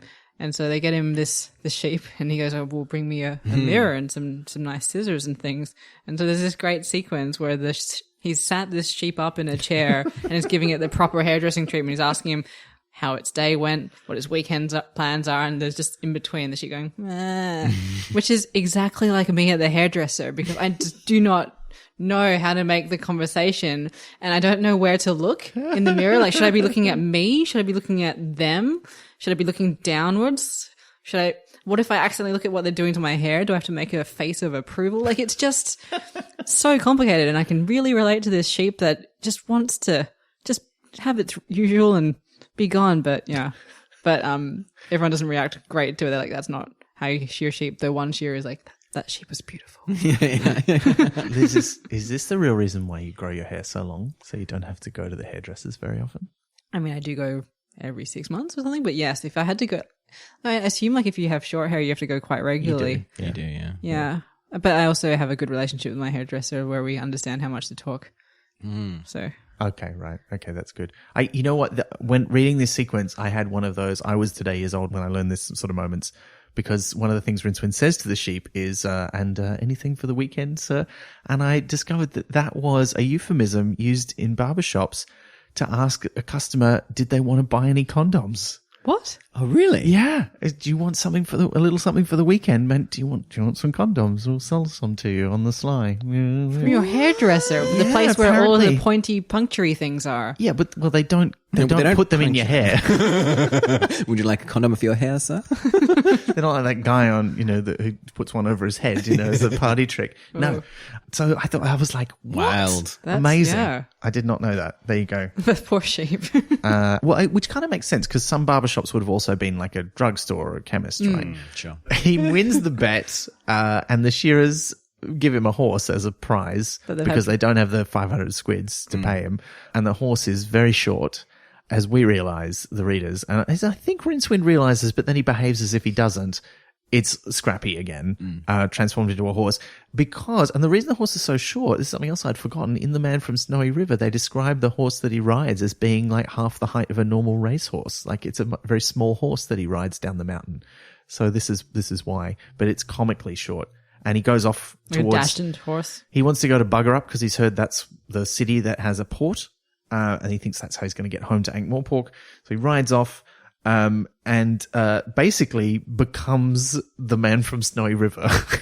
He enacts the entire poem. He meets up with some people who are like, have you seen the cult from Old Remorse rather than Old Regret? And ends up riding down a sheer cliff and up a sheer cliff. He basically turns into a Warner Brothers cartoon character at this point. I could just imagine him clinging to this horse upside down on the cliff. Very silly. And has a few other... I'm just going to shorthand this because, we can come back and talk about our favorite bits later. But he basically just goes through all the pseudo-Australian nonsense that you can imagine along this trip. He meets drop bears. He meets some budgerigars. He comes across a country windmill that, importantly to the plot, such as the plot is not drawing up any water anymore. And when he digs for water, the water seems to drain away from where he digs a hole. But also he finds the horseman, he does the whole Man from Snowy River thing, and then he ends up next to a billabong where he sees somebody stealing a sheep, but he's dug a hole to try and find some water for the sheep that are there because there's no water. And the guy who's stealing the sheep hears this disembodied voice and thinks it's a ghost and runs away. And then as Rincewind comes out of the hole and tries to get the sheep out of the bag, the 3 troopers arrive and he gets arrested. And that whole sequence is just so full of just nonsense, just Australian nonsense. So much of it drawn from the songs I grew up singing and learning.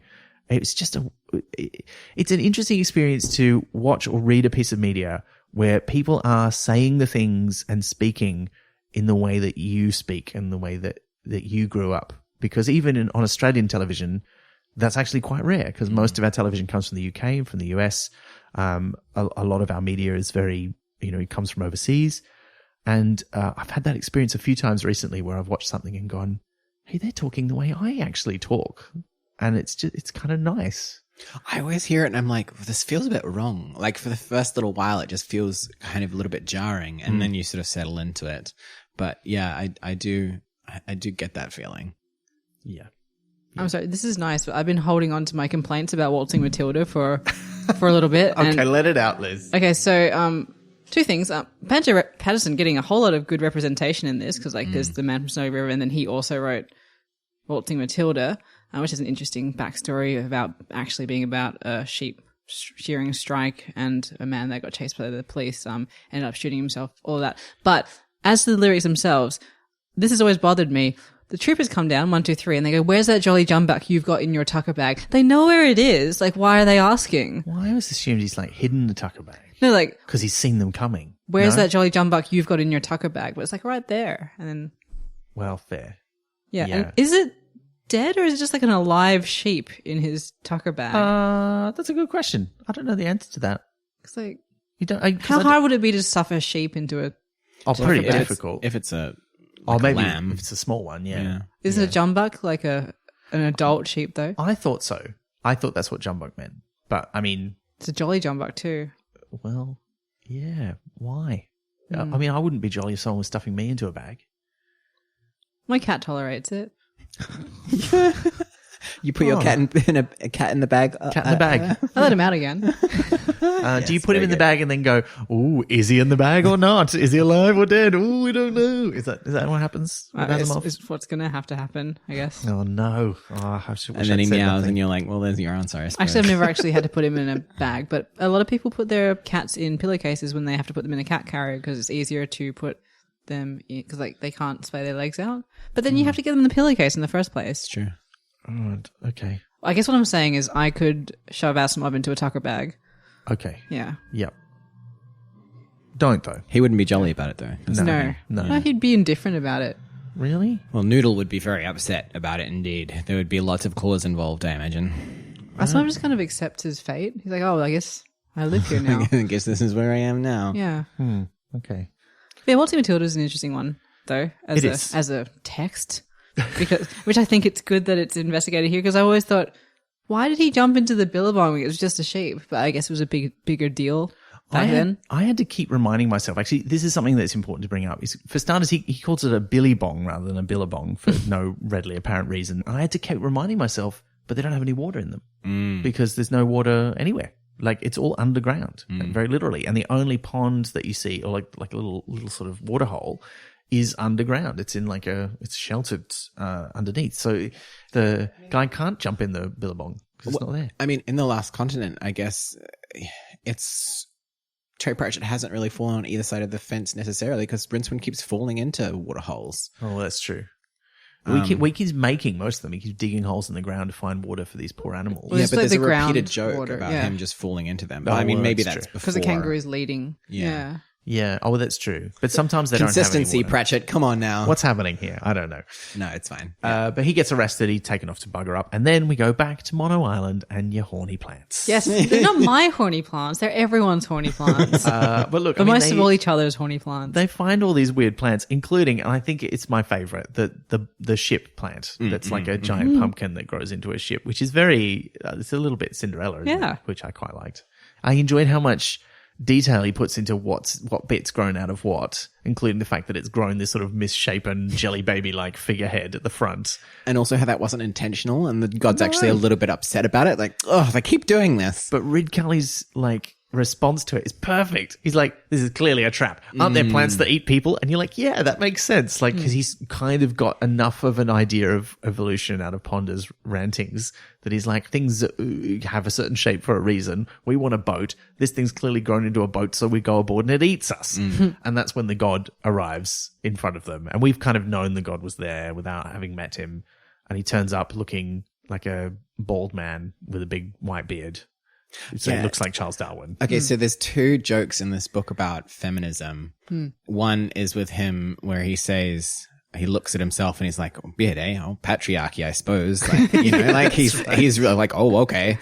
And the other one early on, which kind of irritated me a little bit, where Pratchett talked about feminist scholars and men not having the housework gene. The footnote. Yeah, where they can't actually see the washing up or something like that. Because he specifically, no, that's not how it works, Pratchett. In my edition, certainly, like, he specifically refers to the wizards lacking that gene, and I think that's like a piss take of the men's excuse. And it reminded me of the really old, I think it was a comedy company sketch where they do this like really earnest ad for like raising awareness, and it's like, domestic blindness is an affliction that affects 9 out of 10 men in the household, and then they try to raise money. It's hilarious, and so we've always referred to it in my family. If you can't find something, we refer to it as domestic blindness. Right. It's like it's right there. Yeah. But yes, I take your point. It's a weird thing how like mums can actually find things easier. Because I remember as a child, I would look because my mum would be like, "No, make sure you've looked properly before you ask me," and I would properly search through a drawer, and I'd go fetch it from her other room, and she'd like grumble, and in like 3 seconds, she's found the thing. There's definitely a childhood dimension to it, but there is also a massive gendered dimension. I mean, like people do say things like, "Oh, did you have a proper look or did you have a boy look?" And you're like, "Oh, I'm called out." no, I was looking. We've missed the other thing we haven't talked about. This fact The horny plants. You said we just talked about the plants. You didn't talk about why they're horny. Okay, all right. You talk about the horny plants. I don't want to. I'm shy. Well, I'm not going to do it. Okay, so the plants have been making seeds, as we mentioned earlier, and the god is quite annoyed about it. He doesn't understand what they're doing, and the wizards have sort of cottoned on to what's going on. It's that they're trying to reproduce. And so the god actually has a lot of work he has to do throughout, because instead of animals reproducing themselves, he just waits for them to sort of wear and tear a bit, and then he'll just make a better version of it, having learned the mistakes from the previous ones. So you end up with this delightful scene where the wizards, who are basically a whole bunch of giggly 12-year-olds and also bashful, are forced to try and explain sex to the god, who is like, oh, that doesn't sound like it's going to work, but like it's efficient if like an elephant can grow another elephant. But how does it work? They're like, oh, well, it starts off small and gets bigger. He's like, I don't know. It's hard enough to get them to waggle their ears. Like, I don't really know. So how does it physically work? And then all of them sort of just look away and don't want to talk about it. And then the lady shows up. Mrs. Whitlow. Yeah. And she knows the score. I just love it because she's so proper the entire time until she has a little side and like a giggle with this god and explains how things work, how the world works. Yeah. Yeah. She knows. Yeah. She knows. They keep being like, is there a Mr. Whitlow? And everyone's just, Nobody knows. Well, this is what the did he other. die of? This actually, there was something weird though here, is that the god has no idea about sexual reproduction. But he makes all these constant references to the fact that he used to live in a place where there were other gods who had human worshippers. I'm like, who were these human beings who didn't reproduce sexually? What the fuck is going on there? Well, I mean, he could just not pay attention, be too busy I guess. trying to make inflammable. I mean, that is the vibe that he gives off. I guess that's true. He probably was just like, I don't really care where humans come from as long as they worship me.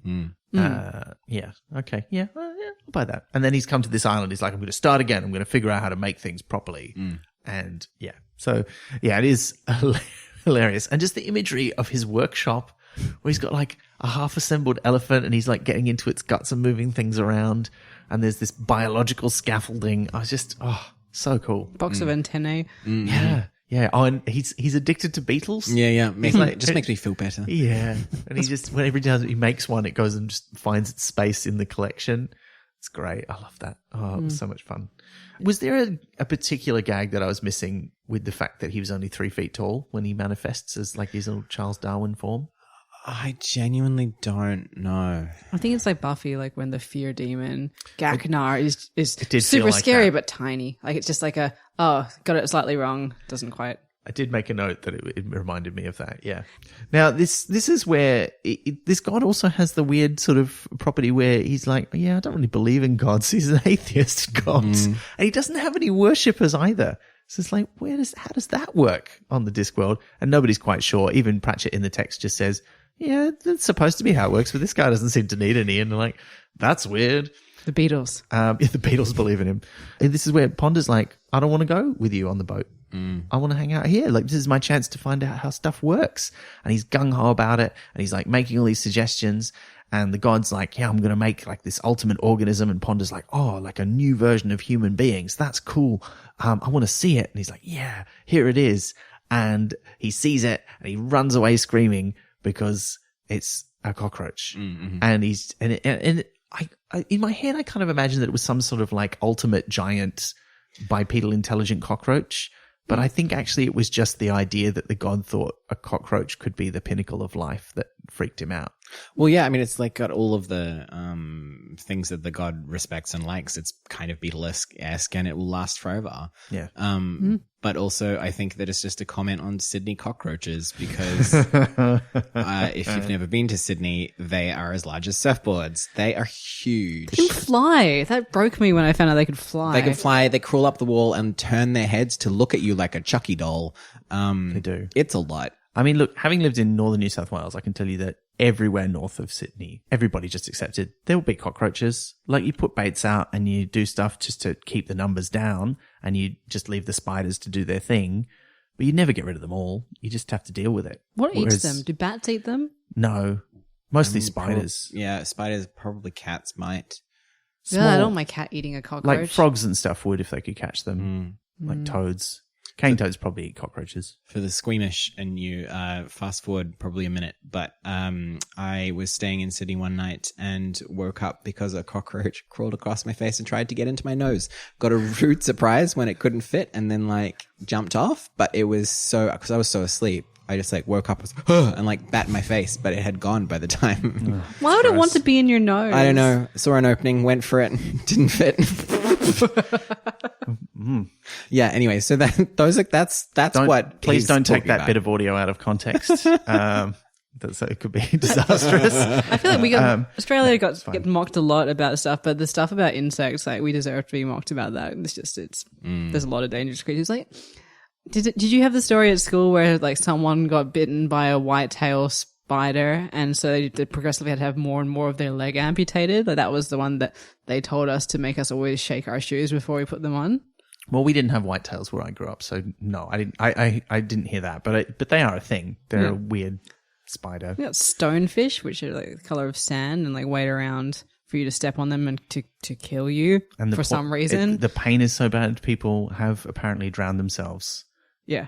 Rather than, get to shore and keep feeling that much pain. Like that's dark. That's unnecessary. Well, I read about those and then I was scared of them like all the time, and then I found out they weren't in our part of Australia. I'm like, okay, good, that's all right. And, they lived in my part of Australia where I grew up. Did you wear shoes at the beach? I just didn't go into the sea. There's a great sequence in Last Chance to Sea, which is Douglas Adams' book about going around the world visiting animals that are nearly extinct, where he's going to go to the island of Komodo to see Komodo dragons, and it is one of the only places on Earth that has a higher concentration of deadly venomous snakes than Australia. Amazing. And so he goes to see a snake expert I think he was in Melbourne, and he's like, what do I do if I get bitten by a snake? And he's like, you die.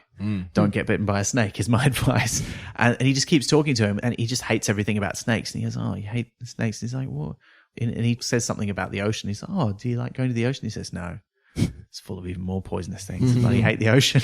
You're like, oh, it just confirms every stereotype about how deadly things are in Australia. It's fantastic. Blue bottles, don't we? That's the thing. Like Portuguese man of wars. Yeah. Oh, that won't kill you, but they will hurt you. You probably want to drown yourself. Yeah. Like, yeah. I've been no.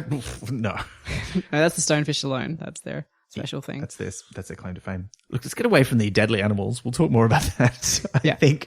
But let's get back to Rincewind, who is in a prison cell, a jail cell in Bugger Up, waiting to be hanged. But everybody's like, what a hero of the bush, mate. Like, you beat the shearers and you like stole a sheep and now you're going to be hanged. Oh, this is great. You're going to have a famous last stand. You're going to be in all these ballads. And what's your name? And they call him Rinso, which I thought, absolutely. Very perfection. Accurate. So accurate. It's the same amount of syllables. And it is. That's true. And Death turns up to say hello, and he's like, "Oh, am I going to die?" He's like, "No, I just thought I'd say hello." And he's got some prawns. Why not? But he escapes because Tinhead Ned, who had previously escaped, has written something on the roof of the cell above the bed, which I thought was genius. And he realizes you can lift the door off its hinges and put it back again. So he does that. He escapes. He runs into Fairgo Dibbler in one of the more memorable sequences of the book, not only because Fairgo Dibbler embodies everything terrible about Australian culture. And in fact, there are some people who have suggested he is directly based on the politics of Pauline Hanson, who had first risen to fame slightly before this book had come out. Like her first campaigns were in the late 90s. Yeah, it would have been nice. I still Dancing with the Stars is a lot to answer for. And Sunrise. It's the same thing as what's his name having Donald Trump on the Tonight Show and like patting me on the head like he's just like a cute idiot, and you're like, yeah, he's president now, you dickhead. Yeah, so it's just anyway, but yeah, he embodies all of that horror. Well, it's not horror, is it? Like, it's too mundane for that. I mean, it is horrible, but it's just like, this is one of the things in the book where it's interesting to see Pratchett just sort of unflinchingly go, look, I'm putting all this funny little nonsense stuff in, but also there's this side to Australian society. And he doesn't pull any punches with it, I didn't think. Like, everybody gets a serve. Like, it's people are coming here to steal our jobs, which is interesting in a country that only has accidental immigration, like Fourecks. But also, same opinion of the Indigenous population. And you're like, this guy's fucked. And he's like the least sympathetic dibbler of them all, I think. But also it's nice because there's the long list of dibblers, which I quite enjoyed. Although some of those maybe, I don't know if they have stood the test of time in terms of cultural sensitivity. But, again, they're all fictional, but they are drawing on very direct racial and cultural stereotyping. It was fun, but it's also like, do we really need this? I don't know. Yeah, no, as was noted, Pratchett does a lot of things well, and I think race isn't one of them. Yeah. I think it's why he tries to avoid doing it most of the time. Yeah. As an author, it's always important to recognize your limitations. Because I don't believe you can only write about things that you know. But I think you do realize when you're writing about things, as someone who's written a story that is largely about Aboriginal Australians, as an episode of Night Terrors, I went into that going, I can't just write this. Like, I feel like for the kind of story I want to tell, I probably factually do know probably enough to do this reasonably well, but I can't just do it. And I need to go and talk to someone and get their advice about how best to do it and what would be all right. And so I did. But that's a lot of extra work. And if you want to do it, you got to put that work in. And sometimes that's easier than at other times. And you recognize that that's too hard, so I shouldn't do it at all. And I think in this book, again, the lack of Aboriginal characters is probably Pratchett's way of going, I know that I probably can't do that right. And that's a big thing. And if I touch it, I have to go right into it. And then that's going to be quite difficult to keep funny. So let's just not go there. That's the kind of impression I got. Because it's not clear what the history between the sort of immigrant, more Porkian Fourecksians and the local inhabitants is. It's not clear that they've even really met each other very often.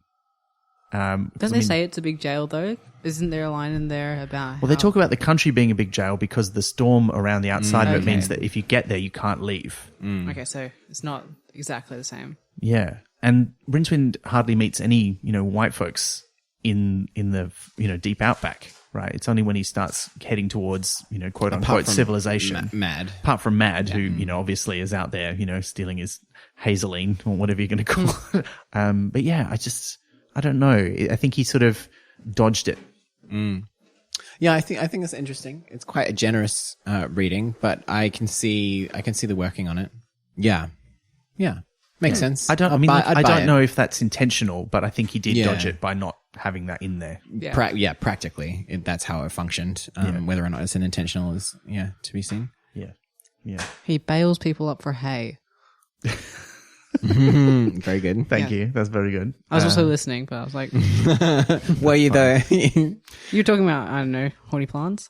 Well, let's get back to Rincewind because he has some adventures in Bugger Up. He runs from the troopers because they find him. First of all, he hides in the Opera House kitchen where someone's trying to make a dessert to name after the visiting opera star, but she does not have a very appetizing sounding name. But it's the butt of some jokes. It's true. But Rincewind manages to come up with a solution, further cementing his Australian bloody hero legend status, mate. Which is, basically how it works out. That was the worst Australian accent I've ever done. That was not bad, in my opinion. But a good place at hire. Why do I have to? They would. The watch arrive, but they let him escape because they want to have a good chase, and they're as impressed with him as everybody else. I do love that. Box. Yeah. And this is where Scrappy says, like, yeah, mate, you're becoming the perfect Fourecksian hero. That's what we've been trying to mold you into, so that you can do this job and fix things. But that's also where he reveals to him, you're not going to escape on a boat here, man, because you can't get anywhere. Like, you can go a little bit out and, sail your boat to another part of Fourecks, but you can't leave. It's lost. It is. But he's like, oh, well, I still don't want a part of this. He runs off, and this is where he gets stuck in what they've referred to several times up to this point, the galah, which is spelt like the bird rather than gala, which turns out to basically be the Sydney gay and lesbian Mardi Gras. And he runs into Letitia, the desert queen, and her friends who previously had found the opalized luggage and taken it with them. And he sort of hangs out with them for a bit and then makes a run for it. And just as he's about to get caught by some troopers in an alleyway, the luggage arrives to save him. But not looking quite the same as it used to. It's trunky. It is.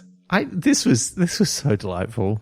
This whole bit, I just loved it so much. I'm furious at an illustration of it. We'll I have. put up Oh, later. yeah, which we'll share with everyone. Yeah, as I said, I listened to it on audiobook, and I remembered that you like to take a photograph with the book, so I did an illustration in lieu of being able to hold a book.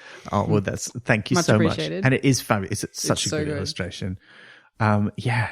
Little shoes. Trunky, wearing all of the shoes. It was just so nice. I have a massive rant about how Trunky is a trans icon. Let's do it. We hit it. This is the time. Okay, great. You ready? You ready for this? We're ready. Because I mean, as much as Pratchett tries, and obviously it's a Priscilla, Queen of the Desert thing, I think that he can't help himself because it's satire, that there's still like this undercurrent of laughing at men in dresses. He couldn't quite get away from that. But the thing I love about Trunky is, so in order to sort of understand this fully, I need to backstep a little for anyone who's not up on the Trans 101. And I'll speed through it as quick as possible. But essentially, gender is arbitrary, really important. It weaves through everything that we do. It's a really important social interaction. It influences us, but it's ultimately an arbitrary set of rules that we've just assigned to different shapes of the body. And for those of you who are like, oh, you know, men have penises and women have vaginas, the quickest way I can explain it is like, if that were true, then we would have a different gender for all of the different intersex variations. And we don't.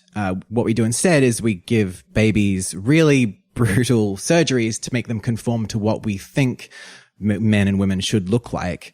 And so, I mean, that's a really good example of how gender is a social construct, right? So we're fitting our bodies to fit, or fitting each other into what we see gender as. So gender is this arbitrary social list of rules and regulations.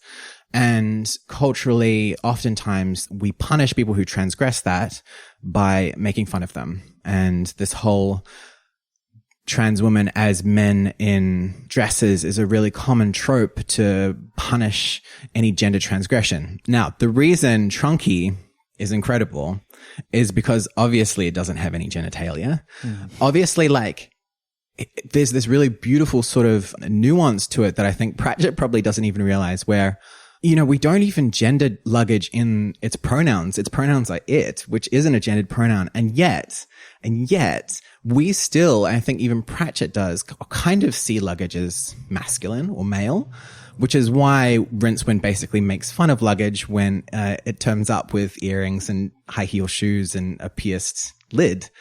But there's this beautiful nuance and this beautiful play where, even though luggage has been gendered by Rincewind and has been gendered, I guess, by us, doesn't want to kick off the shoes, doesn't want to take off the dress or the earrings, and absolutely refuses to take out the piercing. And so as much as gender is arbitrary, you know, luggage embodies this being drawn to it and this importance to it. And so being gendered from the outside and then transgressing that gendering, which is why I think luggage is like a beautiful trans icon, and why I have done this illustration of it. Yeah. Excellent. That's my Trunky. rant. Oh, I hope that was concise. That was concise. I don't know if I described that as a rant. It was kind of That was just just beautiful. Oh, Thank thanks. you. Yeah. Thanks. A beautiful summary and like an ode to the joy of Trunky. Yeah, I was there for Trunky, who, let's not forget, is also has been opalized, which is a thing that really happens. Like, if you go to South Australia and you go to the South Australian Museum, they have a big room where they have their sort of paleontology exhibition, and the key centerpiece of that exhibit is an Elasmosaurus, which is like a plesiosaur but with a really, really long neck, and it's a skeleton that has been opalized. The entire skeleton has been turned into opal through geological processes, and it's beautiful. It's one of the most amazing things you see. And this has happened to the luggage, who's been in the ground for 1 million years because, you know, Rincewind got separated from his luggage on his way to Fourecks. And so, you know, has undergone a transformation as well. Like, it's not just the piercing, although you kind of get the impression that maybe it's lost this shell of opal at some time point. it gets to go out. Yeah. But it definitely has it when it comes out. when it gets picked up by the teacher, because they remark how beautiful and sparkly it is. So, yeah, it's hard to know exactly. It's not, I don't think, described in detail later in the book. But, yeah, that's kind of wonderful. Yeah. Yeah. Why isn't everyone constantly trying to steal that opalized fossil? Well, I imagine they'd try. Because it's on legs and walking around and they're scared of it. No, in the museum. Oh, I don't know. I grew up in South Australia and I went to the museum a lot, and that just completely This has slipped my mind. I don't remember it at all. I'm going to have to go look at it I'm next pretty time. sure it's still there. No, I 100% believe you. I just think it's because I'm just too fixated on two exhibits there. The tire-sized ammonite. Oh, yeah, that's amazing. Yeah, that a policeman found thinking it was a spare tire, and it was actually just this huge ammonite. And then just like the human skeleton that is just in there, just sitting on a chair. Donated by the medical school, which doesn't seem ethical. No. I mean, Well, if they donated it to science, then though. it is. Okay, like now it's ethical, but like back in the day, they'd be like, this homeless man died in a hospital and now his brain is in this jar. Oh, yeah. Yeah. Yeah. That brings up something else about the novel I wanted to quickly mention is that one of the things about this that I kind of thought of was it's a little bit like steampunk, this version of Australia, because it's got all the cool, funny bits that we like. All the larrikinism and the shearers and the weird animals and the deadly animals and the Mad Max stuff. But it just sort of ignores, for the most part, the racism and all the other stuff that's not great. It's all channeled just into like one. steampunk does, you know, like it's like, yeah, let's celebrate Victorian England, but it was horribly misogynist and sexist and classist and racist. Like it's not great. Every right? ist got to catch them all. Yeah, exactly. Well, I mean, I think the easiest line between satires of Australia to draw is between this and The Simpsons. Because that sort of takes a similar-ish view of, we're not even going to try. We're just going to... Yeah. They were like, we're not even going to base this on the actual stereotypes. We're just going to make shit up. Which I think was why people were like, this is terrible. Yeah. I mean, it is hilarious. Oh, it's very but funny. It's also terrible. But it's also another way of ducking out of and actually authentically engaging with what's going on. It's just like, no, we're just going to make it up. Yeah. Let's get back to the wizards. Yeah. We've left them on their boat. Cooling their heels soon. Sailing off from the god's little island to wherever, the nearest other island, which they're pretty sure is Fourecks. And as they get closer, it is surrounded by this magical storm, which starts to make all the wizards irritable, and they start fighting with each other like they did in the bad old days of wizards assassinating other wizards. And they start casting spells by accident. And then the boat starts to ripen and break up. And they're forced to cling to the seeds, which had been previously alluded to, which are sort of long and slightly kind of tapered at each end, but and a bit taller than a human being. And then there's that great image of, I think, the dean doing like a death battle with one of them, and you just have this image of it spinning over and over and over again. Just like brilliant. Something. And they all sort of manage to cling to these things and get washed up on shore, except for the bursar, who stands up on it. And surfs his way in, which is just so magical. And like I remembered that there was a big surfing wizard thing, but I couldn't remember who it was. And it was just so perfect that it was the bursar. And we can't forget that the great banter in the magical field where all of the personalities get flipped essentially. Like Ponder gets really irritable. The dean gets very sort of compassionate, or Riddickly is sort of trying to play peacemaker, and the bursar's like finally sort of manages to sort of spit out a coherent thought, which was like, we need to attack the chair of indefinite studies. We need to unite so that we can, whoever it was, which was, one of my favorite bits. It was very well done. Yeah, I really enjoyed that. And then once they're on shore, things just get weirder. They all become a little bit unstuck in time because this newly birthed continent has a weird relationship with time, and it starts to affect them all as magical people. Mrs. Whitlow gets just younger enough to be a babe, apparently. Not for any good reason, but just because... Someone already thought she was a babe. Well, that's true. But they all sort of start getting younger. Some of them regress back to being a baby or 6 years old. The dean turns into a teenager for a short period of time. A teenager, which he always is mentally anyway. And Ponder gets real old and has that moment of like, I get it. And there's that footnote that says, it'll be nice to say that this experience made Ponder nicer to old people, but it only lasted about 5 minutes. And you're like, yeah, this is often the way. And I mean, every time I age rapidly, I have a lot of empathy, and then suddenly it just evaporates. And it is always the way. But they all go back to their normal selves, except for the librarian, who remains a tiny, cute orangutan baby. So cute. The best. Is there merch? Not specifically of the librarian as a baby, but you can definitely buy a baby orangutan like plushie. Oh my God, it's so cute. But anyway, they're sort of trying to figure out what's going on. The bursar wanders off by himself because he's like, I don't need these idiots, and meets the creator spirit of Fourecks. And he just sort of stands there and takes it in and has this bliss moment where he's watching this this creator draw the things in the style that really captures their essence in as simple a way as possible, but is undeniably the thing that it is. And it brings these different animals to life. And he's drawing trees and birds because they realize there's nothing here. And it's because the things that will be here are in the process of being created. And it's just quite a beautiful moment for the Bursar. I kind of really enjoyed that bit. I really appreciate how it would have been so easy for Pratchett to go on about, oh, they're really simple drawings or whatever. And it's so clear that he has a really deep respect for them.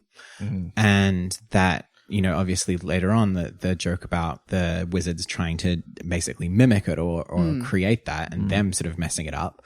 I really appreciate that Pratchett obviously genuinely has a deep respect for Aboriginal folk and Aboriginal culture and has tried to at least to engage with that in an authentic way. Yeah, that really comes across particularly in this end part of the book, I think, yeah.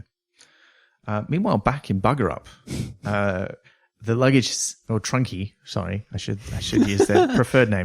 Trunky has saved Rincewind, but then opens up and out comes Neolette, sister of Nolene. I was like, oh, of course. This is so good. What a great name. She's been traveling with Letitia and what's the other? Darlene. Darlene, yeah, that's right. Been traveling with them, but she's like, yeah, being as Rincewind puts it in sort of very English terms, female impersonators, which, I mean, look, you know, they are meant to be representing drag queens, I think. And Priscilla. But they're leaving out, which interestingly means that he's leaving out the third character from Priscilla, who is a trans person, right, as opposed to a drag queen. So I don't know that that's any kind of conscious erasure there. I think he's just doing a gag. Yeah. But anyway, she's like, I just was hanging out with them because I needed a job and my brother sort of stopped hanging out with them and I don't know what I'm going to do. And it turns out her family owned the Rue Beer Company, which has been referred to a few times during the book. And they happened to be near the new brewery that they built to try and replace the old brewery. But it didn't work because they built it on maybe a sacred site. But when they consult the indigenous people of the area, they're like, no, this is like the least sacred site possible. Please just dig it up and throw it in the sea. We don't care what you do with it. We don't want to have a bar of it. And weird stuff happens in there. They see some weird ghostly shapes. It starts to sink into the ground because the vanishing of the water is now starting to have an effect. And some of the buildings are becoming unstable. The brewery building slightly falls apart a bit, including some lamps which are still lit, which fall down and set the place on fire. But they escape through the cellar and come outside. And that's when Neolette mentions that there are wizards in Bugger Up. And Rincewind's like, well, you got to take me to meet them. And they go and sneak into Bugger Up University, which is basically like Unseen University, but much smaller and made out of corrugated iron, which I love that so much. It's so great. And they sneak in via the alleyway around the side. They're just about to knock on the door of the main building when Rincewind is suddenly summoned inside into the Bugger Up University wizards summoning circle like a demon. Because they've been trying to get a demon to come and help them figure out where all the water's going because they've realized that something's wrong. We're doing the ritual of Ashkent. Ashkente? Yeah, except they're not summoning death because they keep talking about hell and stuff. But I think this makes total sense. Like this has happened to Rincewind before because he's been through all this interdimensional travel and such. Yeah. So I kind of like that little detail. It was fun. I love that the Arch-Chancellor of Bugger Up University is Rincewind. Yeah, Phil Rincewind, his long-lost relative. And he's a bit older, and he's clearly actually good at being a wizard. But otherwise, temperamentally, he's very much the same, which are kind of nice. It's just nice. Why is he not Rinso? Yeah, or Razza. Because he's the Arch-Chancellor. Yeah, Razza. You don't give your Arch-Chancellor a nickname. Razza the Arch-Chazza. When he was young, he's probably had a nickname. I imagine at this university they would. They seem to be very chummy. But I also like how Rincewind's very, looks down on them still. Like, he's still... Oh, yeah. Like, you haven't got a proper university, but I can see you doing your best. And, and they're like, you what, mate? Yeah. I beg your pardon. Let me show you the tower. Yeah. It's one of a couple of times in the book where that real, like cultural cringe, like that, like, we're not shit kind of attitude comes out. Like the wombat in the bar who is like, oh, I suppose you're going to make some fun of how we talk and the fact that we have crappy beer that you don't like. Well, we also make these fantastic Chardonnays. Thank you very much. Yeah, that's so good. And that also feels like a precursor to the Thief of Time. And, the guy who's like a bruiser and then he looks at an artwork and he's like, cool, blimey. You know what I mean? And he knows all about the art. Like, there's very similar vibe I noticed when I was reading that. Yeah, and actually that makes me think of Damien Callinan's The Merger, about a small town football team that was going to be forced to merge with another town's football team. But to stave that off, he recruits a bunch of refugees to come and join the team and teaches them to play football. And one of the running gags is that the football team, they're all like, Aussie blokes, but they also all have these very classical arty interests. Like they paint in Raphaelite style, or they like know about epic poetry, or they just know about all fine wines or whatever. So it's very intellectual whilst also being like absolutely the kind of stuff you would find in this book. So if you haven't seen that film, I recommend it. It's great. It's really funny. But meanwhile, in the past, the wizards catch up to the Bursar, and this is where they just start screwing everything up, because the creator's trying to draw his animals and his plants, and they just can't help but stick their oar in and start trying to draw things, because they look at his style of painting and like, let me teach you about perspective. And you're like, you jerks. And the Bursar has these thoughts where he's like, what the fuck is wrong with you? And he just articulates it. And even he doesn't know where those thoughts are coming from, but he's clearly become in tune with the place and gets it. And then these folks just turn up, and and everything he hates about the wizards, which are so clearly articulated in that passage where it talks about how he can't stand Ridcully, just comes to the fore. And I really like the insight we got into the Bursar in this book. I like as well how, stepping forward a little bit, like Rincewind, in order to access and release the wizards from the stalactites and stalagmites, he has to drink. And so there's this sort of this feeling of you need to actually have a little bit, like your reality needs to be a little bit different in order to like actually engage and see the land and see the country, which I think is kind of interesting. Yeah. I mean, the fact that Rincewind does it through alcohol is maybe a little problematic. Oh, of course. Yeah. But I don't think that's where it's going. I think that's just something that probably nobody thought about, but it's, I agree. It's that interesting sort of freeing yourself from the natural flow of time and space to engage with a space that doesn't exist in quite that way. But while they're doing that, the other thing that happens in that scene, which is so cute, is they find his bag, the creator spirit's bag, and the librarian just upends it and starts going through stuff, and he finds the bull roarer, and he's like, this is so cool. He starts playing with it, and Ponder tries to get it off him, and he won't let him take it. Ponder also finds a boomerang, which is decorated in unusually bright colors, as opposed to the whites, reds, and blacks of most of the other paintings and drawings. But this is when Rincewind's meeting Bill Rincewind, which is nice, where they sort of both realize it and go, oh. Rincewind's like, I don't think I've got any relatives. And he because he's always had that sort of weird kind of eternal champion kind of backstory where nobody's quite sure who his parents are or where he was born or how. But now he's like, oh, I've got a relative. This is new for me. So it grounds him a little bit more, but also his relative's very far away. Although that's a very traditional thing to have relatives in Australia. Particularly if you're in some sort of soap opera. That's sort of, it's got to happen at some point. But they decide, well, we'll show you, and let me show you what's happening to the land. We'll take you up the tower. Rince's like, oh, your tower. It's like 2 stories tall. And the local wizards are all like, oh yeah, we'll show you up the tower. And they do go up 2 stories, but then when they get to the top, it's like 2 miles tall or something. Like it's enormous. And it's he's like 2 novels tall. Yeah. And he's like, this is, okay, that's impressive. It is very dimensionally transcendental up there. Eventually though, they sort of listen to him. They get him a bit drunk because he's scared of the heights. And he tells them about the wizardy, ghosty shapes in the brewery. They all go back there. They find the cavern underneath after a bit of searching and making sure that Rincewind is drunk enough. Not too drunk, but drunk enough, which they kind of gauge by how willing he is to eat a pie floater. And there's the joke of like, well, this is a very thin line between. Yeah. Oh, that's hilarious. I've never had one. I'd like to, though. I think I have had one once, I'm pretty sure. And if the pie is good, then it's delicious. I mean, nowadays... Harry's Cafe de Wheels. Next time you're in Sydney, okay, seek out Harry's. Yeah. They do good. Which is where Dibbler's Cafe de Feet is a parody of. Right. Yeah. Gotcha. Well, they used to have like a van on the main strip in Adelaide, but I was never out late enough. Yeah. But it's good. I'd be surprised if anyone does a vegetarian version of one, but I would totally eat that. If they have somewhere in Melbourne, they probably have a vegetarian version. I would imagine. But it's good. Like it's a weird thing to do, but it's actually quite a nice combination of textures and flavors. Yeah. So I'd encourage anybody to give it a go. But give it a red hot go. Yeah, give it a red hot, mate. Yeah, no worries. Get into it. Get it up here. Someone had to say it. But Rincewind, though, when they're in the cave, they find a cave that has been there for thousands of years, but only for a few moments. Again, the playing with time that I kind of love. And he realizes that this is a link to where the wizards are. And he manages, by painting on the stalagmites and stalactites in the cave, to bring them forth into the present. Not alone, the librarian is there, and he still has the bull roarer. And they go back to Bugger Up in University, and they're trying to figure out what they're going to do. The unseen university wizards are like, well, we learn lots of rain spells. Like, that's not a problem. And they're all like, we're not so sure about this rain stuff, mate. What are you talking about?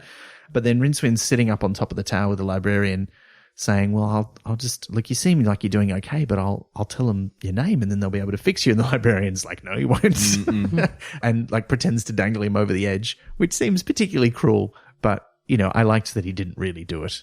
Yeah. Also, like, would he have fallen from 2 miles or would he have fallen like 2 stories or 2 meters even? I'm going to suggest he would have done both. Yeah, maybe. And who knows what that means? Yeah. I don't know.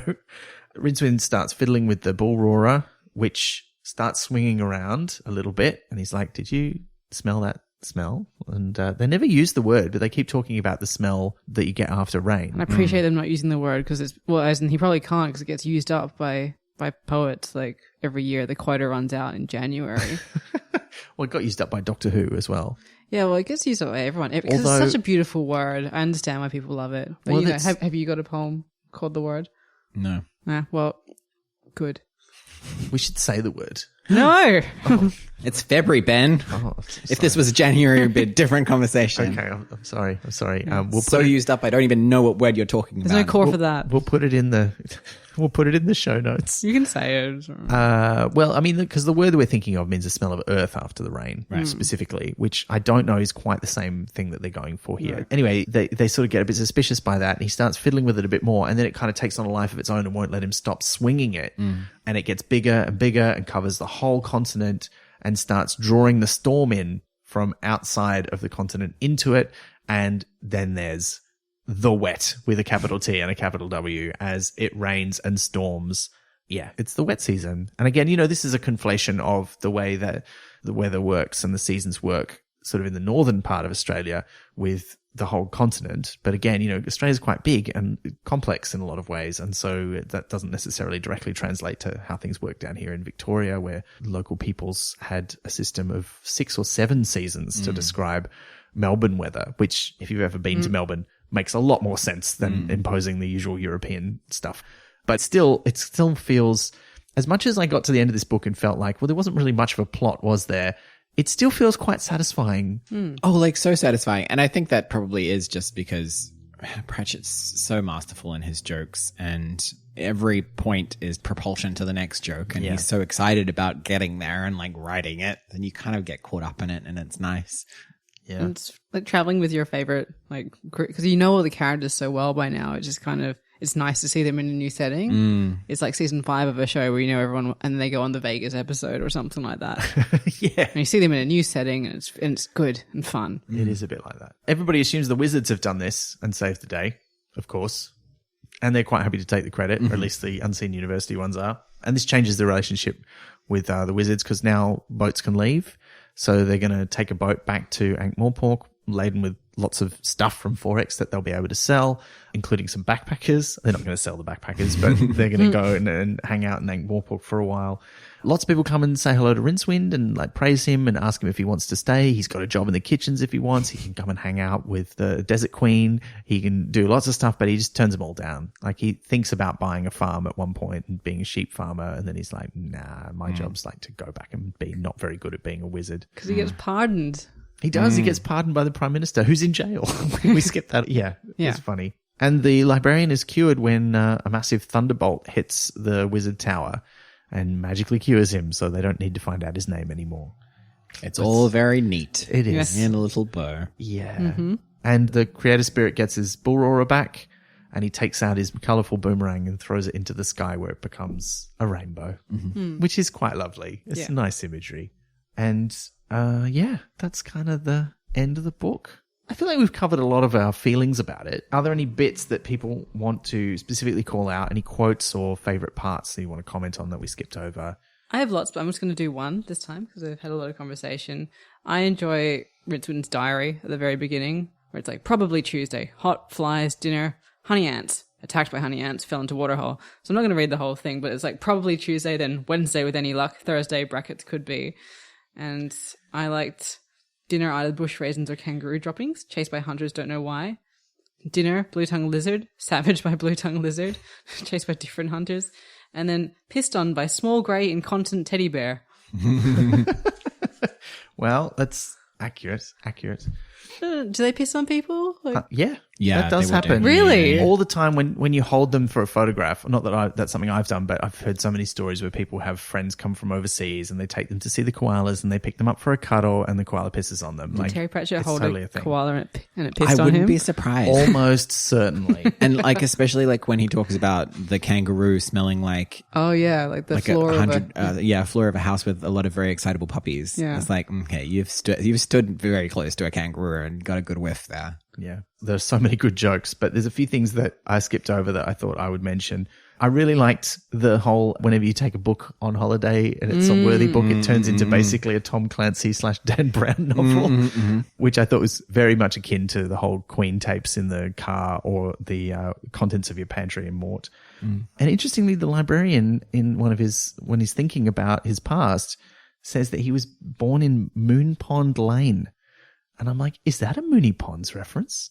Because we already had one. We just read Only You Can Save Mankind, and there's references in there to fictional Australian soap operas, one of which is just called Mooney Ponds. And I'm like, is that what that's come from? So I think it probably is. I think he's don't thinking about know. Mooney Ponds. It's a good name. It is a solid name. It would Yeah. definitely, if you saw it on a map, it would catch his eye. It's like one of those words that sticks, or phrases that sticks in your brain, and you forget where you originally got it from as well. I think Well, Mooney Ponds is a suburb in Melbourne for anyone who's yes. not Yeah, just in intimately case you're familiar with it's Melbourne. not a pond that is just very full of moons. and look, also it has Or a international pond recognition. that's slightly embarrassing to look at. Oh yeah, It does have international recognition, particularly in the 80s and 90s, because Dame Edna Everage is from Mooney Ponds, and she'd always talk about it. So yeah, it's out there. I really liked Rincewind's thing where he's responding to the whole coward dies a thousand deaths thing, but he says dead is only for once, but running away is forever. Yeah. And then Scrappy like challenges him on that, and he's like, but you just end up running into some more danger. And he goes, yeah, which I can then also run away from, which I really liked. There's a footnote about cuttlefish, and I love cuttlefish. I love all cephalopods, but I particularly love cuttlefish. So I want to read that one. The ability to ask questions like, where am I? And who is the I that is asking is one of the things that distinguishes mankind from, say, cuttlefish. Footnote, although, of course, it's not the most obvious thing, and there are, in fact, some beguiling similarities, particularly the tendency to try and hide behind a big cloud of ink in difficult situations. Which I Very thought was good. very good. is that what he's doing as a writer? Yes. Yes. Ah, So yeah, but it's just too many good gags in this book. There's so many. We haven't been able to mention them all. you But couldn't do it. It's one It's of his just one most- long gag in various different forms. Yeah, yeah, true. One other quick quote I'm going to just sneak in is Rincewind's description of how great the phrase "no worries" is. It was an amazing phrase. It was practically magical all by itself. It just made things better. A shark's got your leg? No worries. You've been stung by a jellyfish? No worries. You're dead? She'll be right. No worries. Oddly enough, it seemed to work. And it does. And I still say a lot of things that I learned growing up that are very no worries. Oh, and just a quick shout out to Nullus Anxietus, the Australian Discworld Convention, who of course take their name from the motto of Bugger Up University, Yeah. which is I want a t-shirt with Nullus Anxietus on it. I'm sure we can make that happen. I want it to look like a proper A university. one. Yeah, I'm sure we can make it happen. I'll get a hoodie. I'm going to get a hoodie with it on it. That's what I'm going to do. Yeah. That'll be great. All right, let's get to some listener questions because we got some great ones. All right. The first one comes from Zoe via Discord. So, your personal opinion, is Vegemite worse, the same, or better than Marmite? And what do you usually pair it with on toast? All right. So we're going to try and keep this on to less than an hour. Yeah. Look, I prefer Vegemite. I have tried Marmite, but I've only tried the Australian New Zealand version of Marmite, which is different to UK Marmite because it's owned by the Sanitarium Food Company and they put sugar and caramel in it. I think Sanitarium as well is run by Seventh It's Day, owned by the Seventh-day Adventist Church, yes. which is wild. Anyway, We did have some Marmite in the house, but I always preferred Vegemite. Yeah, I like it better. So I actually started with Marmite. My dad used to, whenever we went to England where he's from, he'd bring some back or my uncle would mail us some at Christmas time or for birthdays and stuff. So that was the normal one to me, and Vegemite was the weirdo one. This is the UK one, you mean? The UK one. Marmite. So it came from England. It wasn't. Which is the original. Like, it's based on the original yeast extract thing, and I think they invented it sort of late 19th century, and the company itself has been around since 1902. I might have done a lot of yeast extract research for this podcast. You're going to write a book and call it Yeast of Eden. Very good. Yeah. The yeast of your worries. Okay, well, that's sorted. Thanks right. for sorting that out. We did have at least one other Vegemite question. Oh, yeah. So this one's from Yogbug, also on Discord. As another Aussie / non-Brit, my question would be, why do Vegemite and Marmite exist? Oh, so harsh. Wasn't it a way to use offcuts from beer? Yeah, so you use the remnants of yeast used in beer brewing. It's like a sort of byproduct, and you can boil it up and add some other ingredients and turn it into a tasty and very nutritious food. Makes the book version very accurate. Yeah. I mean, it's obviously on an industrial scale, but it was originally invented by a German person. I don't know if they invented it in Germany because Marmite is originally from the UK. Marmite, no. Not my mouth. I feel like we should also say, if you've never tried Vegemite or Marmite before and would like to give it a red hot go, as they say, start with a very small amount. Don't do like the Americans often do, where they just like slather it on like it's Nutellix. It's not Nutellix, my friend. No. It's Thin layer. And it's best, I feel it's best with some butter or butter equivalent. I mean, I always butter like and think cheese. real butter is the best. Oh, cheese is good. Yeah. Butter and cheese, like a layer of butter, some Marmite, and like a slice of Tasty or And we do have the traditional delicacy in Australian bakeries of the cheesy mite scroll or appropriate equivalent name, which is a cheese and Vegemite scroll, like a pastry. Also scroll. very good in It's gravy. delicious. Oh, If you're really? making gravy, yeah. Is Give this it a a Paul real- Kelly advice, or I usually just slap it straight on the toast. I don't mess around with No any of this butter? other nonsense. Like, maybe butter can be allowed, but it doesn't need to be there. It's just very dry without the butter. You know, my favorite is just toast with nothing on it. So, Okay, well, I can see why you would like plain. Yeah. Yeah. All right. You're like Captain Holt. I know, because there was that whole episode where he she's like, oh, you're just having a basic. He's like, no, that's my favorite meal. And I was like, yeah, sounds like a good meal to me. Almost as good as a plain scone. Just a glass of water and some dry toast. That's an excellent meal right there. Next question from Sven Uckerman on Twitter. What would you rather eat? Rincewind, Wins win. Rincewind's beer soup, or one of Dibbler's dishes / sausages? Can I come in first for this? Yeah. Coming in hot. Do I have to choose? I would like them together. I feel like that would balance it out. No, I'll allow it. I mean, there's no rules. Because it's like, especially like one gross thing or the other gross thing. I'm like, no, put them together and they cancel. Well, look, I Grossness. now I'm a vegetarian. The choice is very clear for me. I'm not going to eat a meat pie or a sausage. So the beer soup all the way. But also it turns into Vegemite, so I'm really into it. And it's got all these vegetables in it. You can eat a lot of it. Like it's like eating a jar of Vegemite. But I love eating a jar of it. I mean, What? I don't With a need a whole spoon? jar. But I Can you imagine? I think like most kids who grew up on Vegemite, or like a lot of us anyway, I have gradually had to increase my amount of Vegemite because yes, my tolerance has gone up. So I can't do the scraping anymore. I've got to like lather it on a little bit. But even for me, there's a point where it's too much. Are you going to tell us that you put it on ice cream like some sort of ice magic stand-in? I have tried Vegemite in some sort of sweet delight. I can't remember what it was. Might have been ice cream. And I was okay. I mean, it's that weird quite umami salty. flavor. Yeah, it's like salted caramel. We had it at the cinema one time, and it was, like salted caramel, but the off-putting bit was that it was grey. That is off-putting. Yeah. Okay. What's next? Next one's from Molokov via Discord. The Last Continent has parodies of Crocodile Dundee, Mad Max, Priscilla Queen of the Desert, the Sydney Opera House, the Peach Melba, the Café de Wheels, the Pie Floater, Skippy, and a whole lot more. What Australian cultural icons or stereotypes could be added to a revised edition if The Last Continent, if it were written today? Anything that's come out in the last 20 years or perhaps even before it?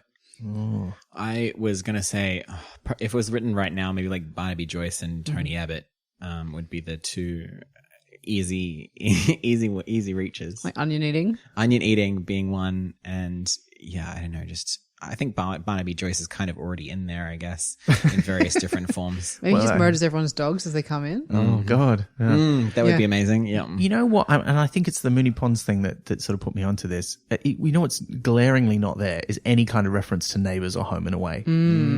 Or beaches beyond when the The camels wash up. When the camels wash up. And I'm like, why? How is that? There's no equivalent of Erinsborough. There's no Bounce of the Dog. There's no... That's true. Why? That seems like a glaring omission to me. Because I don't know, what are the big Australian... Where the bloody hell are you? Oh, yeah. That would definitely feature. There you go. Now you're talking. And some sort of like magical way to transport yourself between Fourecks and Ankh-Morpork, which would be some sort of Pistake of Qantas. I mean, that seems reasonable. I'm just like, I'm going to think on this all the way home and come up with like 5 really good examples. But it's quite hard to say because we can't see Australia from the outside. Yeah. So we can only theorize what you think of us and Miss what Fisher's- would like reach. Miss Fisher's Murder Mysteries. Oh, Miss Fisher's Murder Mysteries. That's big export. The other thing that's missing is it only gets one line in the entire book is any kind of sport. Which is when there's the Henley on Todd regatta right at the end, which for those people who don't know is a real race run in a river that never has any water in it when they run it. So they're carrying boats or they're on wheels or they're pedaling them or something. Oh, we're such a weird country. Yeah, it's great. But it's because we've imported all this stuff from Europe to a country that is not at all like Europe. Like I remember going to the UK and seeing trees there and thinking, hey, wait. They didn't make up those trees in the books that I read as a kid. It's just that they all live on the other side of the planet. It was so weird. It's them guys from Christmas cards. Yeah, what the? Well, like all Christmas things make sense over there. Yeah. Like Southern Hemisphere, it's really hot. And so we like eat mangoes and have picnics And prawns. stuff and prawns. And we have pictures of Santa wearing shorts and a singlet. I mean, we still have roast chicken and like Christmas dumb. lights, but we So only dumb. turn them on at like 10 p.m. at night when it gets dark. And so like when I went to the UK and had a Christmas in the UK, I'm like, oh, it gets dark here at 4. It makes sense why you have Christmas lights. Everyone's very depressed. And there's the markets, and you can go out and drink a hot drink while it snows into it, and you're like, just yeah, nice. it's the Christmas cards again. Yeah. Yeah. Yeah. Anyway, to answer your questions, Ben. Molokov. Lots of things. Lots of things.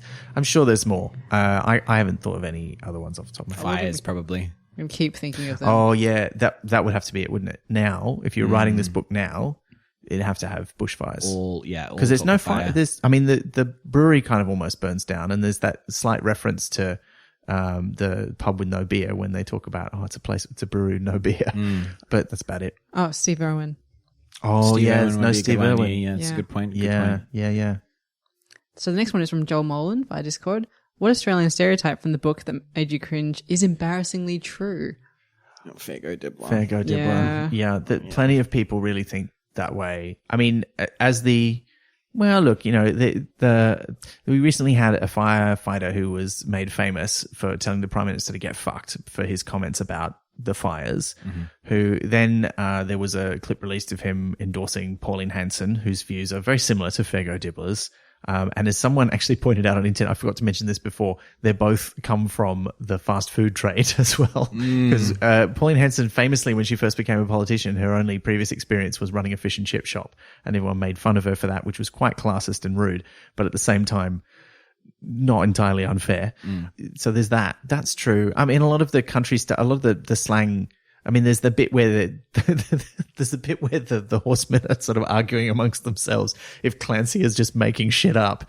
But we do have a lot of ridiculous phrases. Most of them are not as specific as in the book, but we definitely do say a lot of the things. He's clearly made up a bunch, just like seen the sort of format that we work with, and is like, let's just go buck wild with this. But it's all like, the great grandchild of Cockney rhyming slang, basically. Sure. Is where its sort of origins lie. The one that I heard for the first time in my 20s that apparently is a common one was, we're not here to fuck spiders. I'm like, yeah. That is real. Like, there's a whole subset of people who are like, it's not real. Someone made it up. I'm like, no, I've heard that said in real life before I saw it on the internet. Someone may have made it up, but it's real now.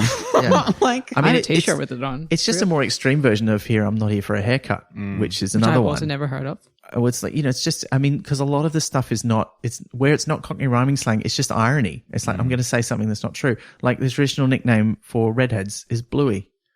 Because you don't have blue hair, you have red hair. And I got that, when I was a kid. So the stuff is real. A lot of it is real. But I think Fergo Dibbler, worst. the worst one. The worst one. Very but, true one. But very true, yeah. This one from Sally Smith via Facebook. What bits do you think would go over the heads of non-Australians? So asking as an immigrant who always loved this book, but even more so after I could pick up on the more obscure Aussie references. I can't tell, actually. I don't think I have perspective. Well, Café de Feet is a very specific reference. Specific, yeah. Because it's about a particular locally famous restaurant in Adelaide. Oh, Sydney. Is it in Sydney? I thought it was in Adelaide. Oh, there's probably one. Maybe in there's both. more than one, yeah. Well, that went over my head, so it's not Adelaide. Okay, all right. Though I didn't know about your opal monster, so... Well, yeah. Maybe Skippy, the kangaroo. Yeah, maybe. We talked about that a little yeah. bit. I mean, yeah, it has been international. I think people still get it because it's clearly a story about an animal warning people, and that's like a pretty universal thing. Oh, I know. The Man from Snowy River, the specifics of it. Yeah, I didn't That's get true. that at all. And yeah, I guess if you don't grow up through the education system here, you probably won't get that because not many people, I don't think, still read bush poetry. Yeah, That's the TV true. show didn't go that far, I don't think. And it wasn't really exactly the same. Like, No, I mean, and that was sort of like a sequel to the film, so it was kind of spinning off into a separate story.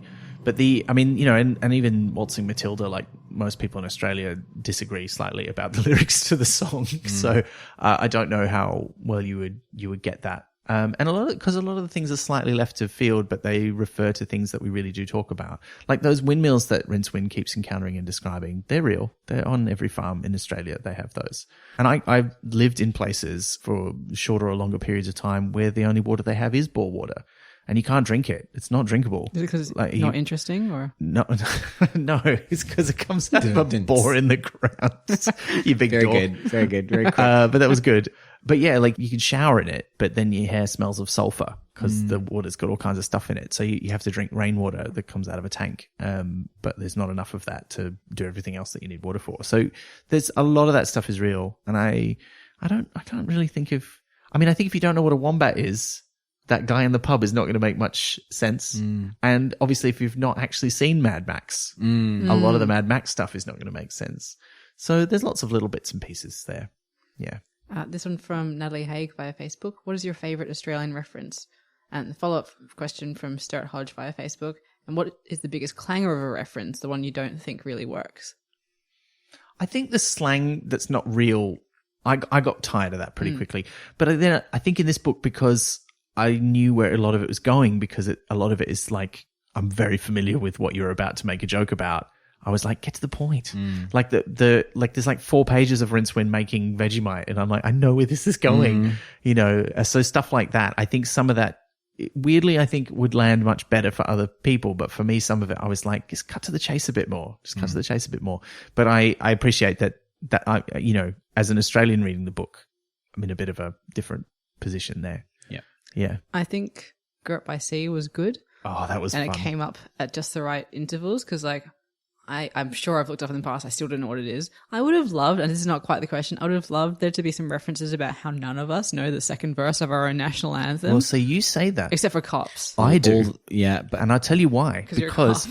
Because oh no, Ben! I have You to have tell to you tell if us. I'm a cop. No, I'm not a cop, but when I was, it was exactly the right age that I was in primary school when it became our national anthem. Because it's only been the national anthem since 1984. And that was when I was in year 1.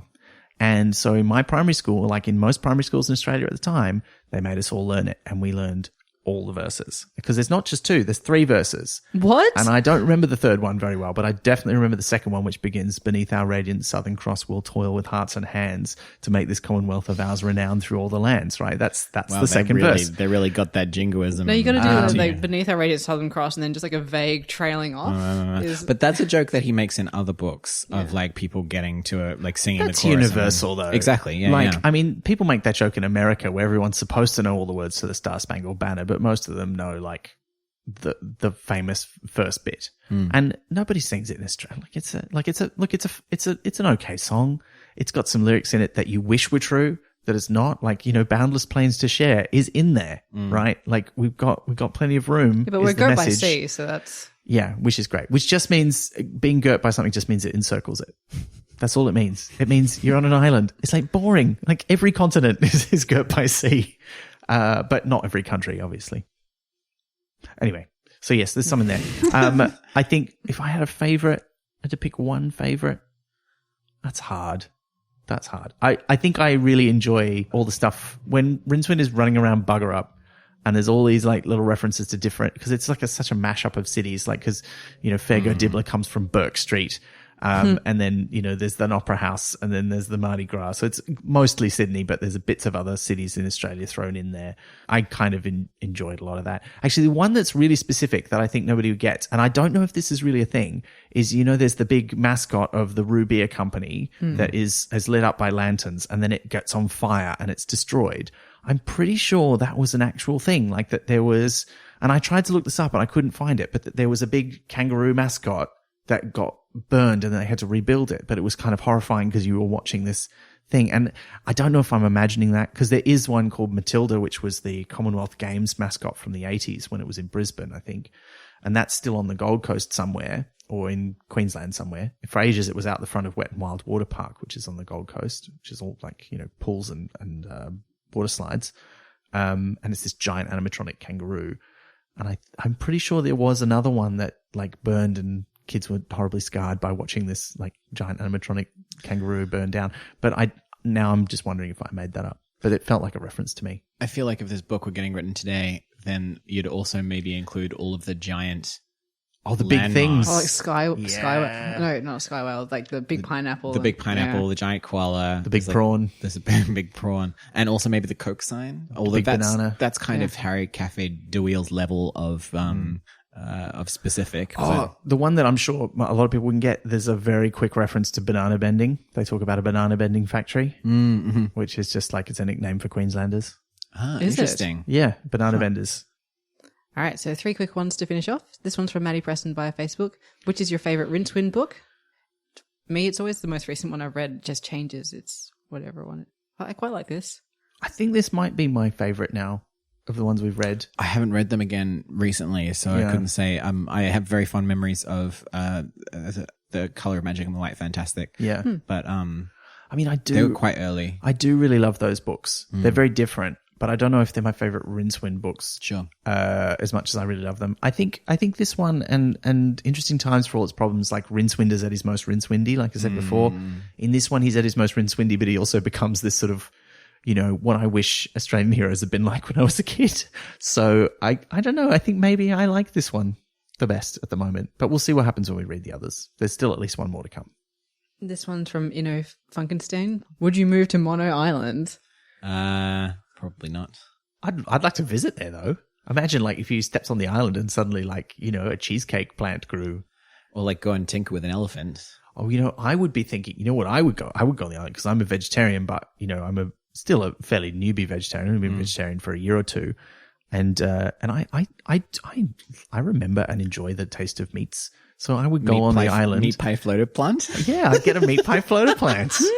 Yeah, or like a pork belly plant. Like all the meat things that I remember really enjoying, but like plant versions that taste exactly the same. Oh, that would be so good. I'd love that. Good. I like it. It depends on when. Like, isn't the dominant species about to be a giant cockroach? I think it's just a regular cockroach. I don't think it's going to be giant. Well, after your nose story, I don't think I want to live on Mono Island.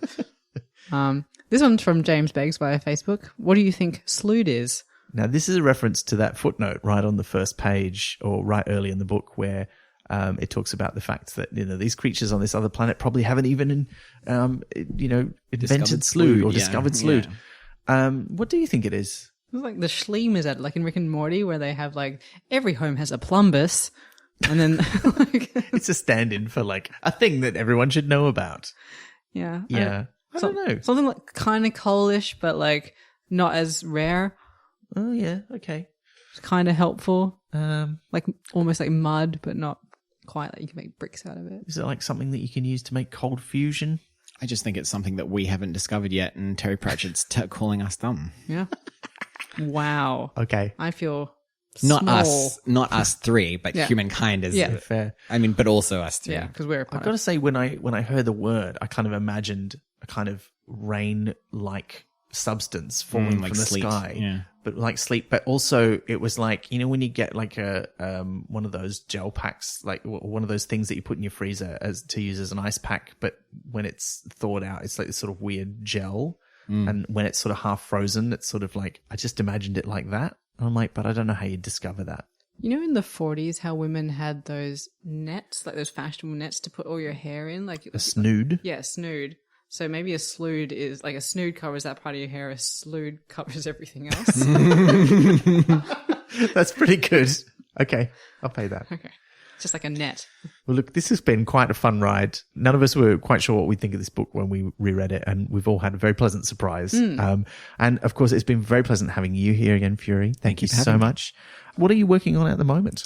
Mostly this book with my flatmate. I'm also in a show called Gender Euphoria, which is doing quite well. It's just about the joys of being trans. It's a variety show, sort of largest cast of trans people maybe in the world, definitely in the Southern Hemisphere. That's pretty much it. Okay. Well, we'll put details of all that and where to find you, but in case anyone just wants to look you up straight away, where's the best place to find you on the internet? FuryWrites.com. Great. You've got another book out as well? I do have a book out. I've got a graphic novel called I Don't Understand How Emotions Work, which is just about the corruption of memory and time. If you are interested. It's still available. It's still available, yeah. It's still floating around. You didn't get it last time. Now get onto it. Yeah. Yeah. We'd just like to thank all of our supporters as well for making the podcast possible. You make it possible for us to make Pratchett without needing to have any ads. Which means we can make it the way we want to and still make time to make it sure it comes out to you every month so we can read every single book by Terry Pratchett. And as impossible as it seems, there are more of them than when we started, even though he had already passed away. What sorcery is this? But we will read everyone. We'll get up to episode 75. We're nearing the halfway point. We've been doing this for 2.5 years now. It's a trip. It's crazy. And if you'd like to support the podcast, head to our website, pratchettpodcast.com. You can find out all the details about how to support us. You don't have to support us monetarily. It also helps us to spread the word. Tell your friends who like Terry Pratchett or who might like to get into Terry Pratchett about the podcast. And if you give us a review and a rating on whichever podcast directory you use, that also helps people find us. So that's a big help to us as well. But of course, we'll be back next month like we are every month. And next month, Liz, we're going somewhere we've never been before. Yeah. It's familiar, but not quite familiar. It's the Long Earth. Yes, we're going to take a step sideways to an alternate dimension and kick off our coverage of Terry Pratchett's epic sci-fi series, which he co-wrote with Stephen Baxter. It's another one I've never read before. So I think that's going to be a lot of fun. If you want to ask us questions about the Long Earth, you can ask them on social media using the hashtag Pratchat30. We'll see you for that next month. And until we see you next time, don't come the raw prawn with us. Had to say it. No worries. Yeah, no worries, mate. You've been listening to Pratchett, the monthly Terry Pratchett Book Club podcast with Pratchetters Elizabeth Flux, Ben McKenzie, that's me, and guest Fury. Pratchett is produced and edited by me, with music by David Ashton of Sample and Hold Studios. You can find us on Twitter, Instagram, and Facebook at Pratchett Podcast, not Pratto, and listen to past episodes and support the production of new ones via pratchettpodcast.com. Join the conversation for this episode using the hashtag Pratchett29. Pratchett is brought to you by Splendid Chaps Productions. We make entertainment for your ears, like the Doctor Who podcast Splendid Chaps and time travel comedy series Night Terrace. To find out more, visit splendidchaps.com. Yeah, nice one.